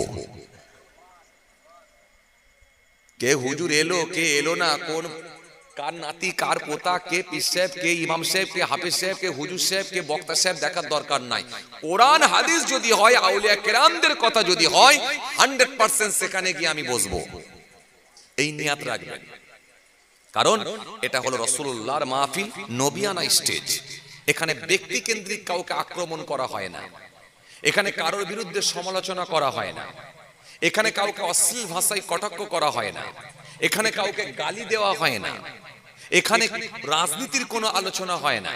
এখন আপনাদের প্রশ্ন আসবে, হুজুর কত বক্তা তো রাজনীতির আলোচনা করছে, কত বক্তা তো এসে ব্যক্তি কেন্দ্রিক আক্রমণ করছে, ব্যক্তি কেন্দ্রিক কটাক্ষ করছে, ইওর বিরুদ্ধে ওর বিরুদ্ধে আমরা দেখছি, তো আপনি বলছেন এই আলোচনা এখানে হয় না? হ্যাঁ, এটাও হয়, কিছু কিছু বক্তা করে। তো এর জন্য আমি শুধু যে বক্তাদের দোষ দেবো তা না, আমি দোষ দেবো আপনাদের মতো শ্রোতাদেরও কিন্তু দোষ দেবো, যাতে আপনারা খারাপ ভাবে আমাকে নিলেও কিন্তু সত্য কথা বলতে হবে। কেন? আপনারা প্রোটেস্ট করেননি, আপনারা প্রোটেস্ট করেননি, আপনারা বাধা দেননি যে হুজুর এখানে রাজনীতির কথা বলবেন না, আপনার রাগ আছে, কাউকে আক্রমণ করার জন্য এই মজলিসটা করা হয় না, এখানে কোরআন হাদিস বলার জন্য হয়েছে। আপনার রাগ যদি থাকে সেটা আলাদা ভাবে আপনি রাগ মেটাবার জায়গা তৈরি করুন, এখানে যদি পারেন আল্লাহ আল্লাহ রসুলের কথা বলুন, নাহলে আমাদের মহল্লার হুজুর আছে, মহল্লার ইমাম সাহেব হুজুর আছে, তিনি এসে আল্লাহ আল্লাহ রসুলের কথা আমাদেরকে শোনাবে। এটা কি আমরা বলতে পেরেছি? আমরা বলতে পারিনি। এটা আপনারা যেন ভাববেন না যে আমাদেরকে হুজুর বলছে, তওবা, আমি আপনাদেরকে বলিনি, আমি সার্বিকভাবে বলছি, সার্বিকভাবে বলছি, সব জায়গার কথা বলছি, যেখানে হয় সেখানের কথাই বলছি। কেন? এই প্রোটেস্ট করার দায়িত্ব হলো আপনাদের। খারাপ ভাষায় নয়, কর্কশ ভাষায় নয়, মার্জিত ভাষায়, মিষ্টি সুরে, ভদ্রতার সঙ্গে আপনি প্রতিবাদ জানান যে হুজুর কারোর বিরুদ্ধে বলবেন না, কোরআন হাদিস আল্লাহ রসুলের কথা বলুন। এখানে রাজনীতির মঞ্চ নয়, ও দিল্লির নেতাদের নাম বলতে হবে না আর কলকাতার নেতাদের নাম বলতে হবে না, আল্লাহ আল্লাহ রসুলের কথা বলুন, আমরা শুনতে এসেছি, এটা আপনাদেরকে বলতে হবে, দায়িত্ব আপনাদের। যদি না বলেন, যদি না প্রোটেস্ট করেন, আগামী দিনে দেখবেন ওই রকম বক্তার সংখ্যা আরো বেড়ে যাবে। এই কথা ঠিক বলছি না ভুল বলছি? ভাইরা আমার, বন্ধুরা আমার, সাথী মহাব্বতের ভাইরা, আসেন অল্প সময় সংক্ষিপ্ত কিছু বয়ান করে বিদায়, আস্তে আস্তে সাবজেক্টের দিকে আগিয়ে যায়। ভূমিকায় আর লম্বা নয়, সাবজেক্টের দিকে আগিয়ে যায়। প্রথমত আমাদের মনে রাখতে হবে, আমরা হলাম ইসলাম ধর্মের মানুষ, আমাদের ধর্ম হলো ইসলাম। এই যে রাস্তা দিয়ে আসছিলাম, ভিন্ন ধর্মের মানুষদের অনুষ্ঠান হচ্ছে, আর নিজে নিজে বারবার মনের দিক দিয়ে শুকরিয়া আদা করছি, আল্লাহ আলহামদুলিল্লাহ, আল্লাহ আমাকে মুসলমান করে, মুসলমান ঘরে জন্ম দিয়েছেন, ইসলাম ধর্মের মানুষ করে আল্লাহ পাঠিয়েছেন, ধর্মটা এত স্বচ্ছ, এত সুন্দর, আল্লাহর দরবারে শুকরিয়া আদা করে শেষ করতে পারবো না। আল্লাহু আকবার। আপনি কম্পেয়ার করবেন, খালি মেলাবেন। আমি কোনো ধর্মকে খারাপ বলছি না, সারা পৃথিবীতে প্রায় 4 থেকে 4.5 হাজার ধর্ম আছে। যে যা ধর্ম করেন সে তার ধর্মকে ভালোবাসেন, বাঁচতেই পারেন, এতে আমার কোনো আপত্তি নাই। কিন্তু মনে রাখবেন, আপনি যদি একবার ভিন্ন ধর্মের মানুষের সঙ্গে আপনার ধর্মকে নিয়ে কম্পেয়ার করেন, আপনার বিবেক আপনাকে বলে দেবে আলহামদুলিল্লাহ তুমি শ্রেষ্ঠ ধর্মটা পেয়েছো। জোরে বলতে পারেন না? যে ধর্মের মধ্যে অশ্লীল পোশাক নাই, যে ধর্মের মধ্যে মদ নাই, যে ধর্মের মধ্যে গালাগালি নাই, যে ধর্মের ভেতরে নাচ নাই, যে ধর্মের মধ্যে নারী আর পুরুষ এক জায়গায় জমায়েত নয়, যে ধর্মের ভেতরে স্রষ্টাকে বাদ দিয়ে নিজে তৈরি করা, মন গড়া কাউকে বানিয়ে সিজদা নয়, সুতরাং আপনি শ্রেষ্ঠ ধর্ম পাননি তো কে পেয়েছে? তাই কোরআন স্পষ্ট ঘোষণা দিয়েছে, ইন্নাদ-দীনা ইনদাল্লাহিল ইসলাম। আল্লাহ বলেন আমার কাছে শ্রেষ্ঠ ধর্ম, মনোনীত ধর্ম, সেটাই হলো ইসলাম ধর্ম। জোরে বলতে পারেননি? ইসলাম এমন একটা ধর্ম, শুধু যে নামাজ, রোজা, দাড়ি, টুপি নিয়ে কমপ্লিট করেছে এমনটা নয়। যেমন নামাজের কথা বলেছে, রোজার কথা বলেছে, হজ জাকাতের কথা বলেছে, দাড়ি টুপির কথা বলেছে, অনুরূপ ভাবে সেবার কথা বলেছে, ভ্রাতৃত্বের কথা বলেছে, আদর্শের কথা বলেছে, মনুষ্যত্বের কথা বলেছে, ইনসানিয়াতের কথা বলেছে, ঐক্যের কথা বলেছে, চরিত্রের কথা বলেছে, কালচারের কথা বলেছে, শিষ্টাচারের কথা বলেছে, মা বাপের খেদমতের কথা বলেছে, প্রতিবেশীর হকের কথা বলেছে, আত্মীয়র সঙ্গে সুসম্পর্ক বজায় রাখার কথা বলা হয়েছে। যে কোনো কমিউনিটির মানুষ, যে কোনো ধর্মের মানুষকে জি, যে কোনো ধর্মের মানুষকে শ্রদ্ধার সঙ্গে কথা বলতে বলা হয়েছে। এই টোটালটাই কিন্তু ইসলাম আপনাকে আমাকে শিখিয়ে দিয়েছে, আর টোটালটাই মেনে নেওয়ার নাম হলো ইসলাম। কে মুসলমান বলে দাবি করছে, মদ খেয়ে নিল তা বলে আপনি ইসলামকে গালি দিতে পারবেন না। কে মুসলমান বলে দাবি করছে একটু নেচে নিল তা বলে আপনি ইসলামকে কলুষিত করার চেষ্টা করলে হয় না। কে নিজেকে মুসলমান বলে দাবি করছে গালাগালি দিল বলে আপনি ইসলামকে ছোট করবেন, খাটো করবেন, এটা হয় না। ইসলাম ধর্ম কি আপনি পড়াশোনা করুন, স্টাডি করুন, জাননেওয়ালা ব্যক্তির সঙ্গে বসুন, আলোচনায় বসুন, মাশওয়ারা করুন, আপনি পেয়ে যাবেন ইসলাম ধর্মের উপরে কোনো ধর্মই হতে পারে না। ভাইরা আমার, বন্ধুরা আমার, সাথী মহাব্বতের ভাইরা, চলুন আলোচনা খুব বেশি লম্বা করব না। জি, ইসলাম ধর্ম এমন একটা ধর্ম গোটা পৃথিবীতে দিন আল্লাহ পৌঁছে দিয়েছেন তার হাবিবুল্লাহর ওসিলায়। সারা ওয়ার্ল্ডে, সারা পৃথিবীতে দিন পৌঁছে গেছে। অন্যান্য নবীদেরকে আল্লাহ অনেক লম্বা হায়াত দিয়েছিলেন, কিন্তু লম্বা হায়াত পাওয়া সত্ত্বেও কিন্তু দিনকে আল্লাহ পরিপূর্ণ করে নেননি। কিন্তু তার হাবিবুল্লাহ যে নবী ঘোষণা দিলেন, আনা খাতিবুন নবী লা নবিয়্যা বাদি, আমি হলাম জগতের শেষ নবী, আমার পরে আর কোনো নবী আসবে না।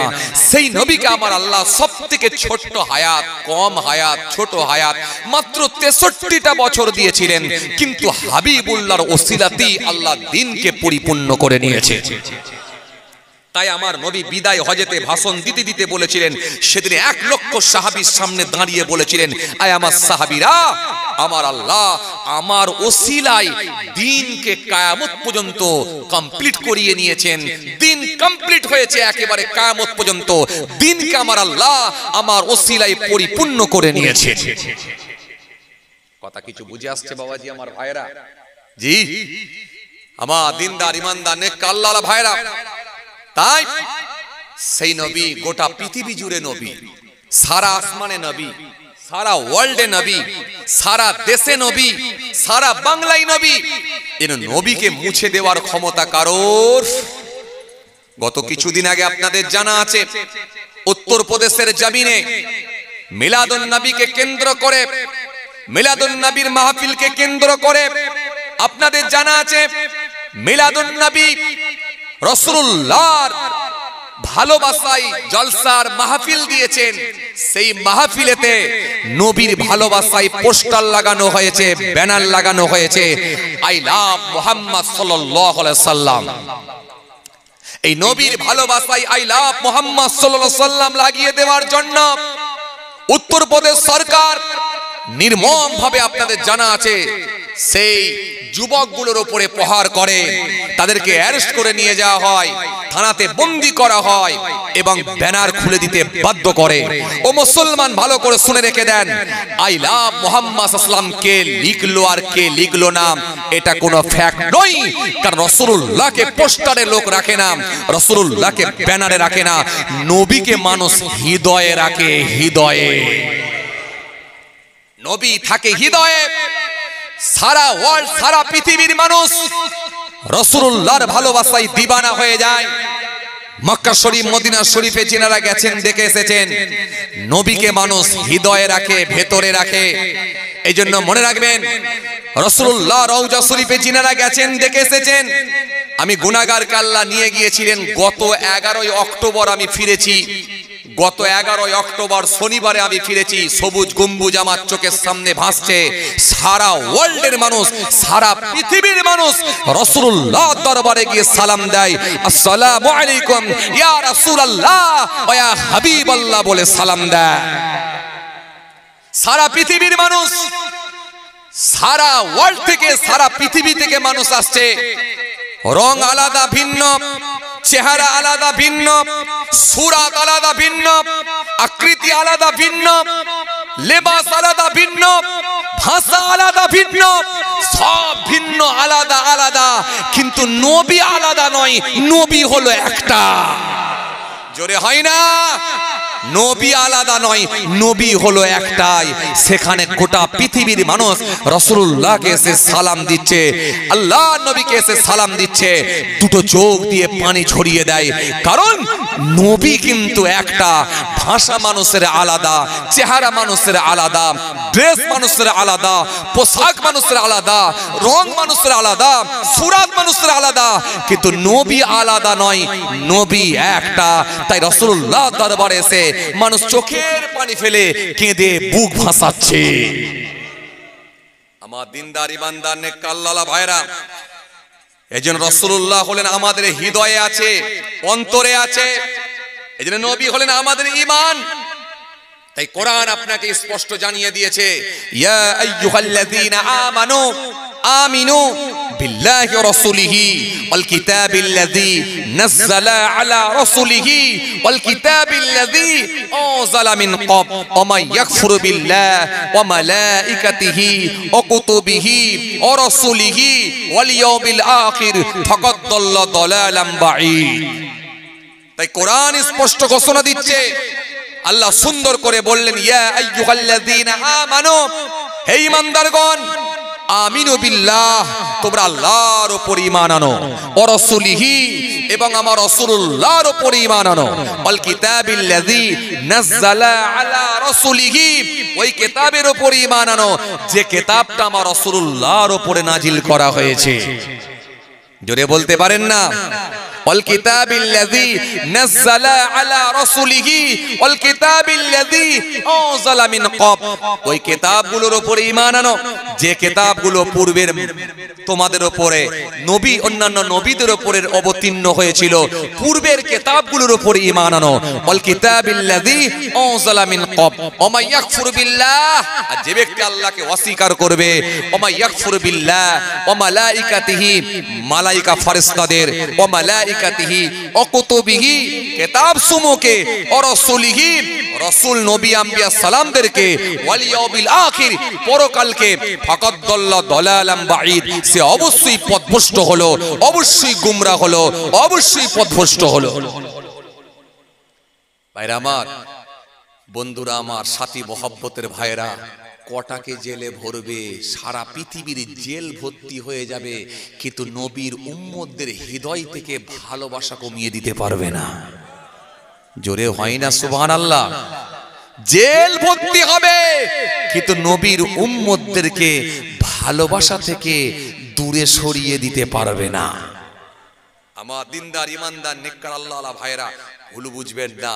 তাই নবীর ভালোবাসায় মুখে দাঁড়ি, রাসূলুল্লাহর ভালোবাসায় টুপি, রাসূলুল্লাহর ভালোবাসায় লেবাস, রাসূলুল্লাহর ভালোবাসায় পরনের কাপড়, রাসূলুল্লাহর ভালোবাসায় এশার নামাজ পড়তে গেলে প্রথমেই 4 রাকাত সুন্নাত, রাসূলুল্লাহর ভালোবাসায় ফজরের নামাজ পড়তে গেলে প্রথমেই 2 রাকাত সুন্নাত, রাসূলুল্লাহর ভালোবাসায় জোহরের নামাজ পড়তে গেলে প্রথমেই 4 রাকাত সুন্নাত, রাসূলুল্লাহর ভালোবাসায় আসরের নামাজ পড়তে গেলে সেখানেও সুন্নাত।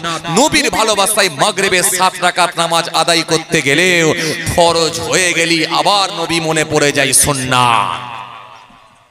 নবীকে মুছে দেওয়া যায় না, নবী থাকে ভেতরে, নবী থাকে হৃদয়ে।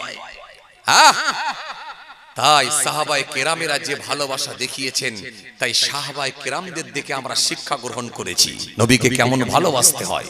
এই রাসূলুল্লাহকে ভালোবাসুন, হৃদয়ে রাখুন, ভিতরে রাখুন, অন্তরে রাখুন।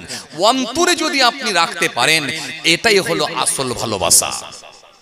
আসল ভালোবাসা, এই আসল ভালোবাসা যদি ভিতর থেকে দিতে পারেন, নিশ্চিতভাবে আপনি গেনার, আপনি সাকসেস, আপনি সাকসেস, আপনি গেনার। যদি হৃদয় থেকে আপনি রাসূলুল্লাহকে ভালোবাসতে পারেন, কারণ নবী জানিয়েছেন, লা ইউমিনু আহাদুকুম হাত্তা ইয়াকুনা হাব্বা ইলাই মিন ওয়ালিদিহি ওয়া ওয়ালাদিহি ওয়ান নাস আজমাইন, ততক্ষণ পর্যন্ত তোমরা পরিপূর্ণ ঈমানদার মুমিন হতে পারবে না যতক্ষণ পর্যন্ত আমি রাসূলুল্লাহকে বেশি ভালো না বাসতে পারো। কাদের থেকে? মিন ওয়ালিদিহি ওয়া ওয়ালাদিহি ওয়ান নাস আজমাইন, তোমাদের সন্তান সন্ততি, তোমাদের ছেলে মেয়ে বিবি বাল বাচ্চা সবার ঊর্ধ্বে আমি রাসূলুল্লাহকে বেশি ভালোবাসা দিতে হবে। আসেন সেই নবীকে ভালোবেসে আজকে দোয়ার মাহফিল করেছে।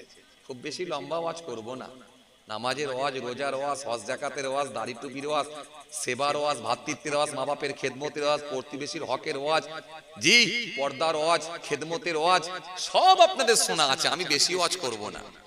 চলুন টাটকা মদিনা শরীফ থেকে ঘুরে এসেছি, আল্লাহ নিয়ে এসেছেন, সবুজ গম্বুজ চোখের সামনে ভাসছে, তাই নবী সম্পর্কে দুটো একটা কথা বলি, বলে আমি দোয়া করে দেবো, খুব কষ্ট আপনাদেরকে দেবো না। সারা ওয়ার্ল্ড থেকে মানুষ আসছে, নবী যেখানে গেছে মানুষ সেই রাসূলুল্লাহর স্মৃতি বিজড়িত জায়গাগুলোতে মানুষ দৌড়াচ্ছে, নবীর স্মৃতি বিজড়িত জায়গাগুলো। নবী গেছেন ওহুদে, মানুষ যাচ্ছে ওহুদে। নবী গেছেন বদরে, মানুষ যাচ্ছে বদরে। নবী গেছে খাইবারে, মানুষ যাচ্ছেন খাইবারে। নবী যাচ্ছেন বাবাজি, নবী যাচ্ছে আপনার কি বলে জাবালে আবু কুবাইস, মানুষ দৌড়াচ্ছে জাবালে আবু কুবাইস। রাসূল যে জায়গায় গেছেন সেই জায়গাগুলো আল্লাহ নূর করে দিয়েছেন, রাসূলুল্লাহর ওসিলায় আল্লাহ আলো করে দিয়েছেন। জোরে বলতে পারেন না? জি, সারা পৃথিবীর হাজী সাহেবেরা দৌড়াচ্ছে, কাবা বাইতুল্লাহ শরীফ তওয়াফ করে,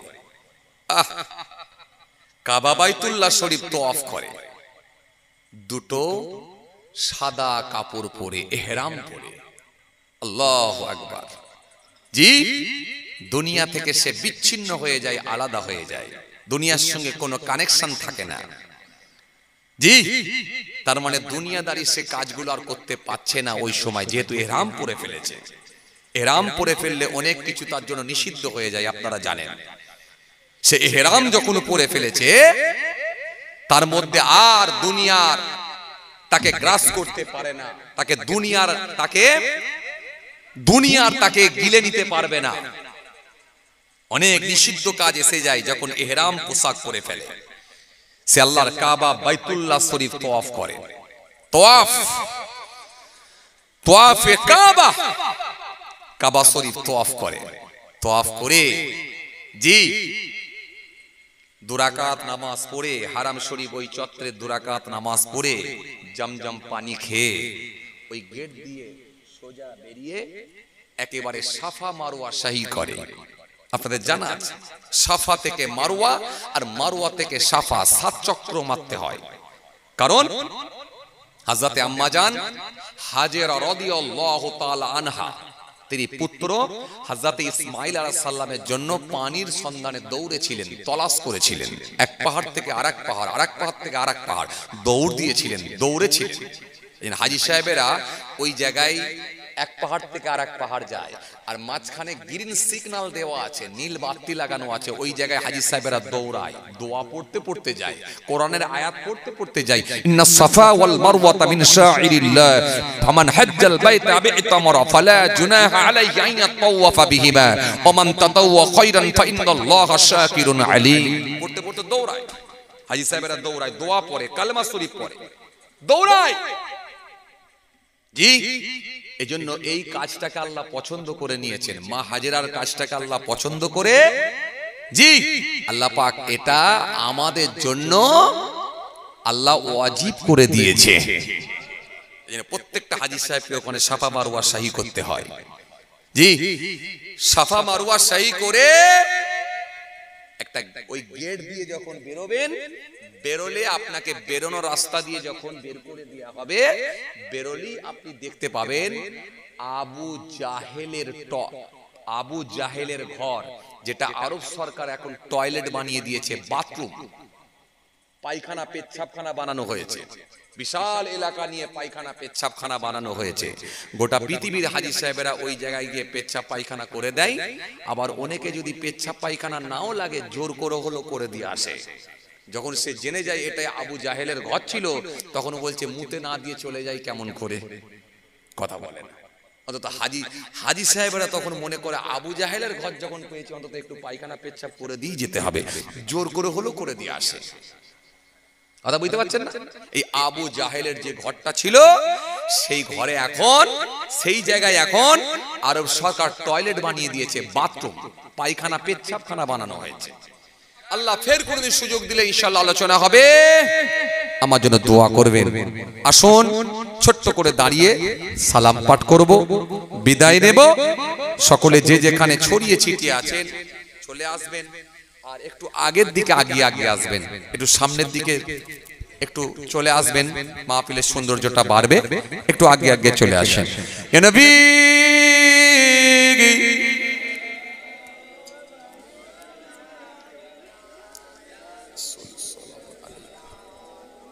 আগে আগে চলে আসে, একটু আগে আগে চলে আসে। সালাম আলাইকা, সালাওয়াতুল্লাহ আলাইকা। আজ ঈদে এ মুবারক,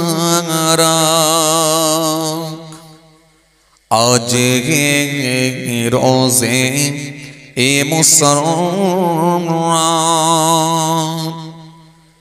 আজ ওয়াক্তে বিলাদত, আজ মিলাদ হাজরাত। ইয়া নবী সালাম আলাইকা, আরো জোরে ইয়া রাসূল সালাম আলাইকা, ইয়া হাবিব সালাম আলাইকা, সালাওয়াতুল্লাহ আলাইকা। ইয়া নবী সালাম লো আমার, ইয়া রাসূল সালাম লো আমাদের, ইয়া হাবিব সালাম লো বালাগ, মোরা যে সবাই গুনাহগার। ইয়া নবী সালাম আলাইকা, ইয়া রাসূল সালাম আলাইকা, ইয়া হাবিব সালাম আলাইকা, সালাওয়াতুল্লাহ আলাইকা। मीमू से मदीने हैं वाले, हे से हसमी हैं वाले, मीमू से मेरा वाले, दाल से दीदार वाले। या नबी सलाम अलैका, या रसूल या हबीब সালাম আলাইকা, সালাওয়াতুল্লাহ আলাইকা। সবাই বসেন।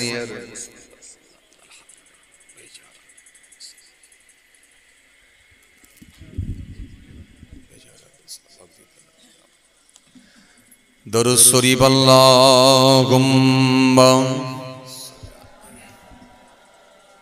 সাইয়্যিদিনা ওয়া আলা আলি সাইয়্যিদিনা,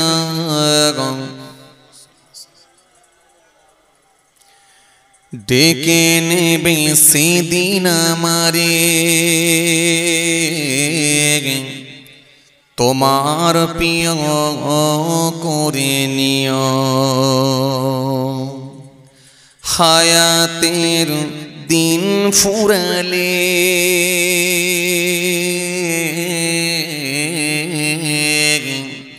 রমজান মাস করে দিও,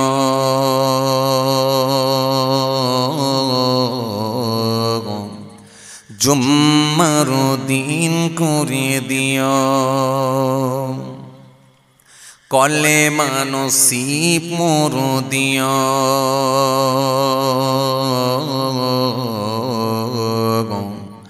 রমজান মাস করে দিও।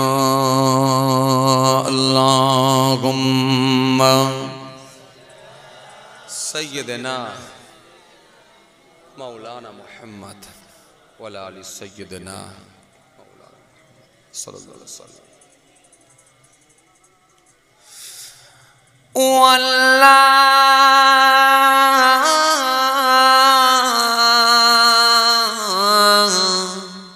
আল্লাহ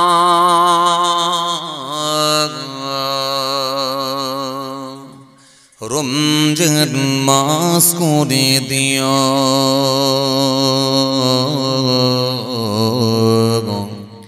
জুম্মার দিন করে দিও কালেমা নসিব মোর দিও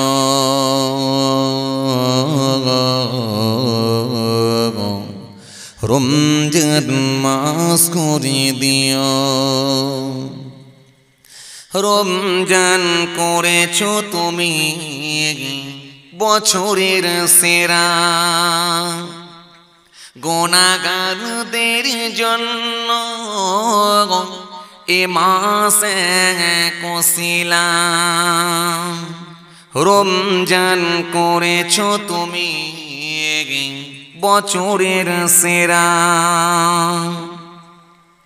গুনাহগারদের জন্য এ মাসে কসিলা ধরে নিতে হবে গো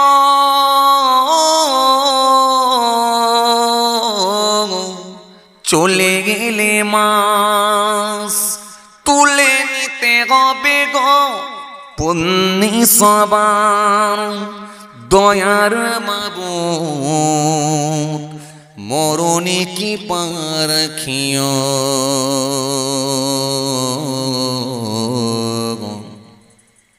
কলেমা নসিব মোর দিও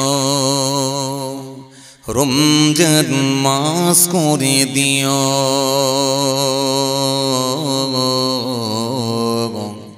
জুম্মার দিন করে দিও ডেকে নেবে সেদিন আমারে তোমার প্রিয় করে নিও হায়াতের দিন ফুরালে রমজান মাস করে দিও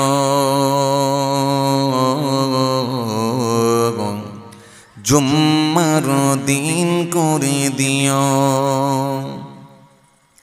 ও আল্লাহ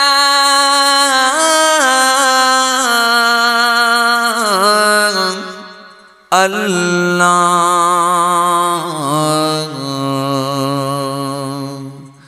রমজান মাস করে দিও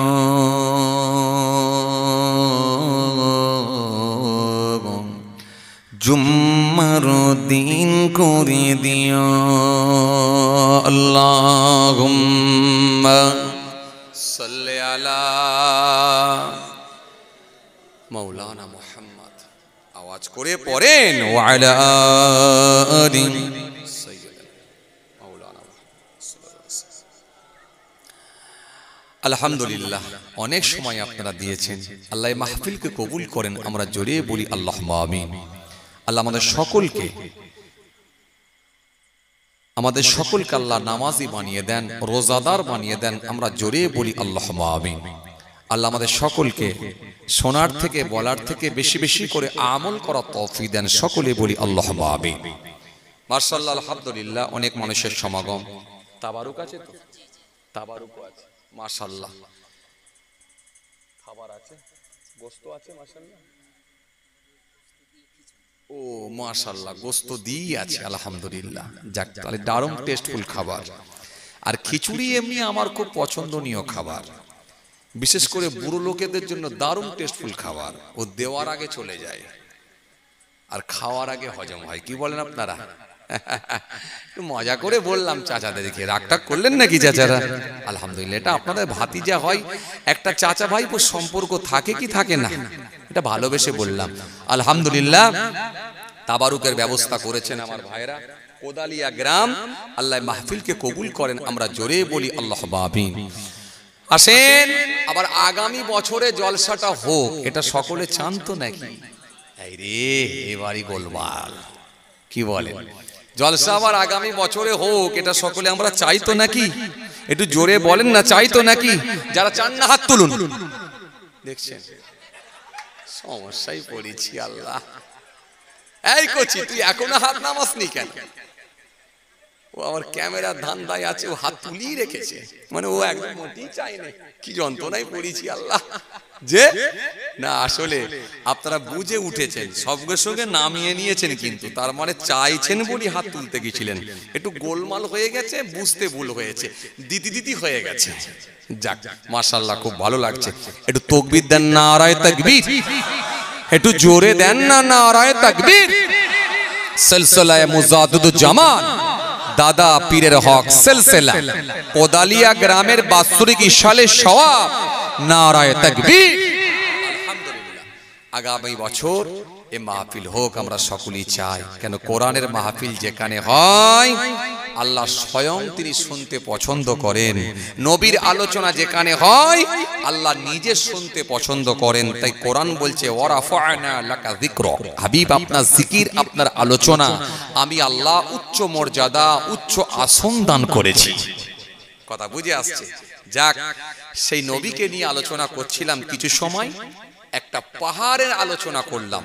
রাসূলুল্লাহর ভালোবাসায় একটা পাহাড় নিয়ে কিছু সময় আলোচনা করলাম, জাবালে আবু কুবাইস। ওয়াজ তো অনেক আছে, যেটা টানবেন সেটাই তো হয়ে যাবে ওয়াজ। কথা ঠিক কি না ভুল বলেন? নবীর সুন্নত নিয়ে আলোচনা করলো ওয়াজ হয়ে যাবে, ফরজ নিয়ে ওয়াজ করলো ওয়াজ হয়ে যাবে, ওয়াজিব নিয়ে ওয়াজ করলো ওয়াজ হবে, মা বাপের খেদমত নিয়ে ওয়াজ করলো ওয়াজ হবে। যেটা টানবেন সেটাই তো আজ হবে। জি, তাই তো কোরআন আপনাকে শিখিয়ে দিয়েছে ওয়াবুদুল্লাহ ওয়ালা তুশরিকু বিহি শাইয়্যা ওয়া বিল ওয়ালিদাইনি ইহসান ওয়া বিযিল কুরবা ওয়াল ইয়াতামা ওয়াল মাসাকিন ওয়াল জারিজিল কুরবা ওয়াল জারিল জুনুব ওয়াস সাহিবি বিল জানবি ওয়াবনিস সাবিল ওয়া মা মালাকাত আইমানুকুম ইন্নাল্লাহা লা ইউহিব্বু মান কানা মুখতালান ফাখুরা। একটা ছোট্ট আয়াত পড়ে যদি আলোচনা করেন না, এটা দিয়ে 2-3 ঘন্টা আলোচনা হয়ে যাবে। কথা বুঝে আসছে? কোন পরিপ্রেক্ষিতে এই আয়াত নাজিল হয়েছিল, কেন হয়েছিল, এই আয়াতের ভেতর আল্লাহ কি বলেছেন, কি কি কথা দেওয়া আছে, একটা একটা করে যদি আলোচনা করেন 2-3 ঘন্টা অতি হয়ে যায়। পূর্বে আলোচনাও করি আমি, আপনারা জানেন। যেহেতু টাটকা মদিনা শরীফ থেকে ঘুরে এসেছি, তাই একটু পাহাড় আমার মনে পড়ে গেল, নবীর কথা মনে পড়ে গেল, তাই একটু পাহাড় নিয়ে আলোচনা করলাম। রাসূলুল্লাহ ওই পাহাড়ে উঠেছেন বলে বললাম, না হলে আমি বলতাম না। শুশুনিয়া পাহাড় নিয়ে মোটেই বলিনি, কারণ নবী ওই পাহাড়ে উঠেছেন বলে ওই পাহাড়ের স্থানকেও আল্লাহ বাড়িয়ে দিয়েছে। তাই আমার যাক, আসেন আগামী বছরে তাহলে জলসা হোক, তাই তো নাকি? কথা বলছেন না কেন? জলসা হোক, তাই তো নাকি? জলসা যে হবে এ কি আর এমনি হবে? কথা বলে না যে সব জায়গায় টাকা, টাকা না হলে ফাঁকা। আরে কথা বলে না, বাচ্চা জন্মগ্রহণ করেছে ওখান থেকেই টাকা, আর মরে গেলে পর্যন্ত সেখানেও টাকা, খালি কবরে ঢুকালে তবে ফাঁকা। আরে কথা বলে না, কবরে চলে গেলে লাগবে কি? আমাল, আর না থাকলেই গন্ডগোল। দরকার হলো আমল। সব জায়গায় টাকা, টাকা না হলে সব ফাঁকা। কি মাইক ম্যান, তুমি আসবে নাকি? দেবে দেখা? কথা বলে না, টাকা না হলে সব ফাঁকা, তুমি কি দেবে দেখা? বলে হুজুর আমিও দেবো না দেখা, আর হুজুরও দেবে না দেখা, লাগবে টাকা। সব জায়গায় টাকা। কথা ঠিক কিনা ভুল বলেন? যাক আলহামদুলিল্লাহ, খুব ভালো লাগছে। বসিরহাট এলাকার মানুষ আপনারা এত রাত পর্যন্ত জেগে আছেন, আলহামদুলিল্লাহ। এমনি বসিরহাট এলাকার লোকেরা সব জায়গায় বেশি রাত সময় দেয় না, সব জায়গায় যায় না, কাজের মানুষ, আবার ওরা বুঝে নেয় সব জায়গায় যেন যেতে চায় না। কথা বুঝে আসছে? আলহামদুলিল্লাহ, যথেষ্ট আপনারা জাননেওয়ালা ব্যক্তি। আমি আগেই বলেছিলাম না, ঘর ঘর আলেম, বলেছিলাম না, বলিনি? হ্যাঁ, পাড়ায় পাড়ায় মক্তব মাদ্রাসা, আলহামদুলিল্লাহ। জি, আল্লাহ কবুল করেন, জোরে বলি আল্লাহুম্মা আমিন। আসেন, দান তো আপনাদেরকে দিতে হবে, না হলে জলসা কি করে হবে? কি কথা ঠিক কি না ভুল বল? দান তো দিতে হবে, না হলে জলসাটা হবে কি করে? আর আপনারা দান দেন বলি তো জলসা হয়। কথা ঠিক কি না ভুল বলে? আপনাদের দানে যত বেসরকারি মাদ্রাসা আছে, মক্তব আছে, যত জলসার মাহফিল হয়, সব আপনাদের মতো খেটে খাওয়া মানুষের দানেতেই হয়। এখানে কোনো সরকারি অনুদান আসে না। আপনাদের মতো মানুষের দানেতে আল্লাহ দিনের কাজ করিয়ে নিচ্ছেন। তৎকালীন সময় রাসূলুল্লাহ দিনের জন্য সাহাবায়ে কেরামদের কাছ থেকে চেয়েছিলেন, বাবা সাহাবারা দাও, কিছু দান দাও। সাহাবারা স্বতঃস্ফূর্তভাবে দান দিয়েছেন নবীর ভালোবাসা, ইসলামকে কায়েম করার জন্য। এই সিস্টেম, এই প্রথা আজও চলছে। আপনাদের দানের ওসিলাতেই আল্লাহ চালাচ্ছেন। কথা ঠিক কিনা বলবো? জি, আসুন।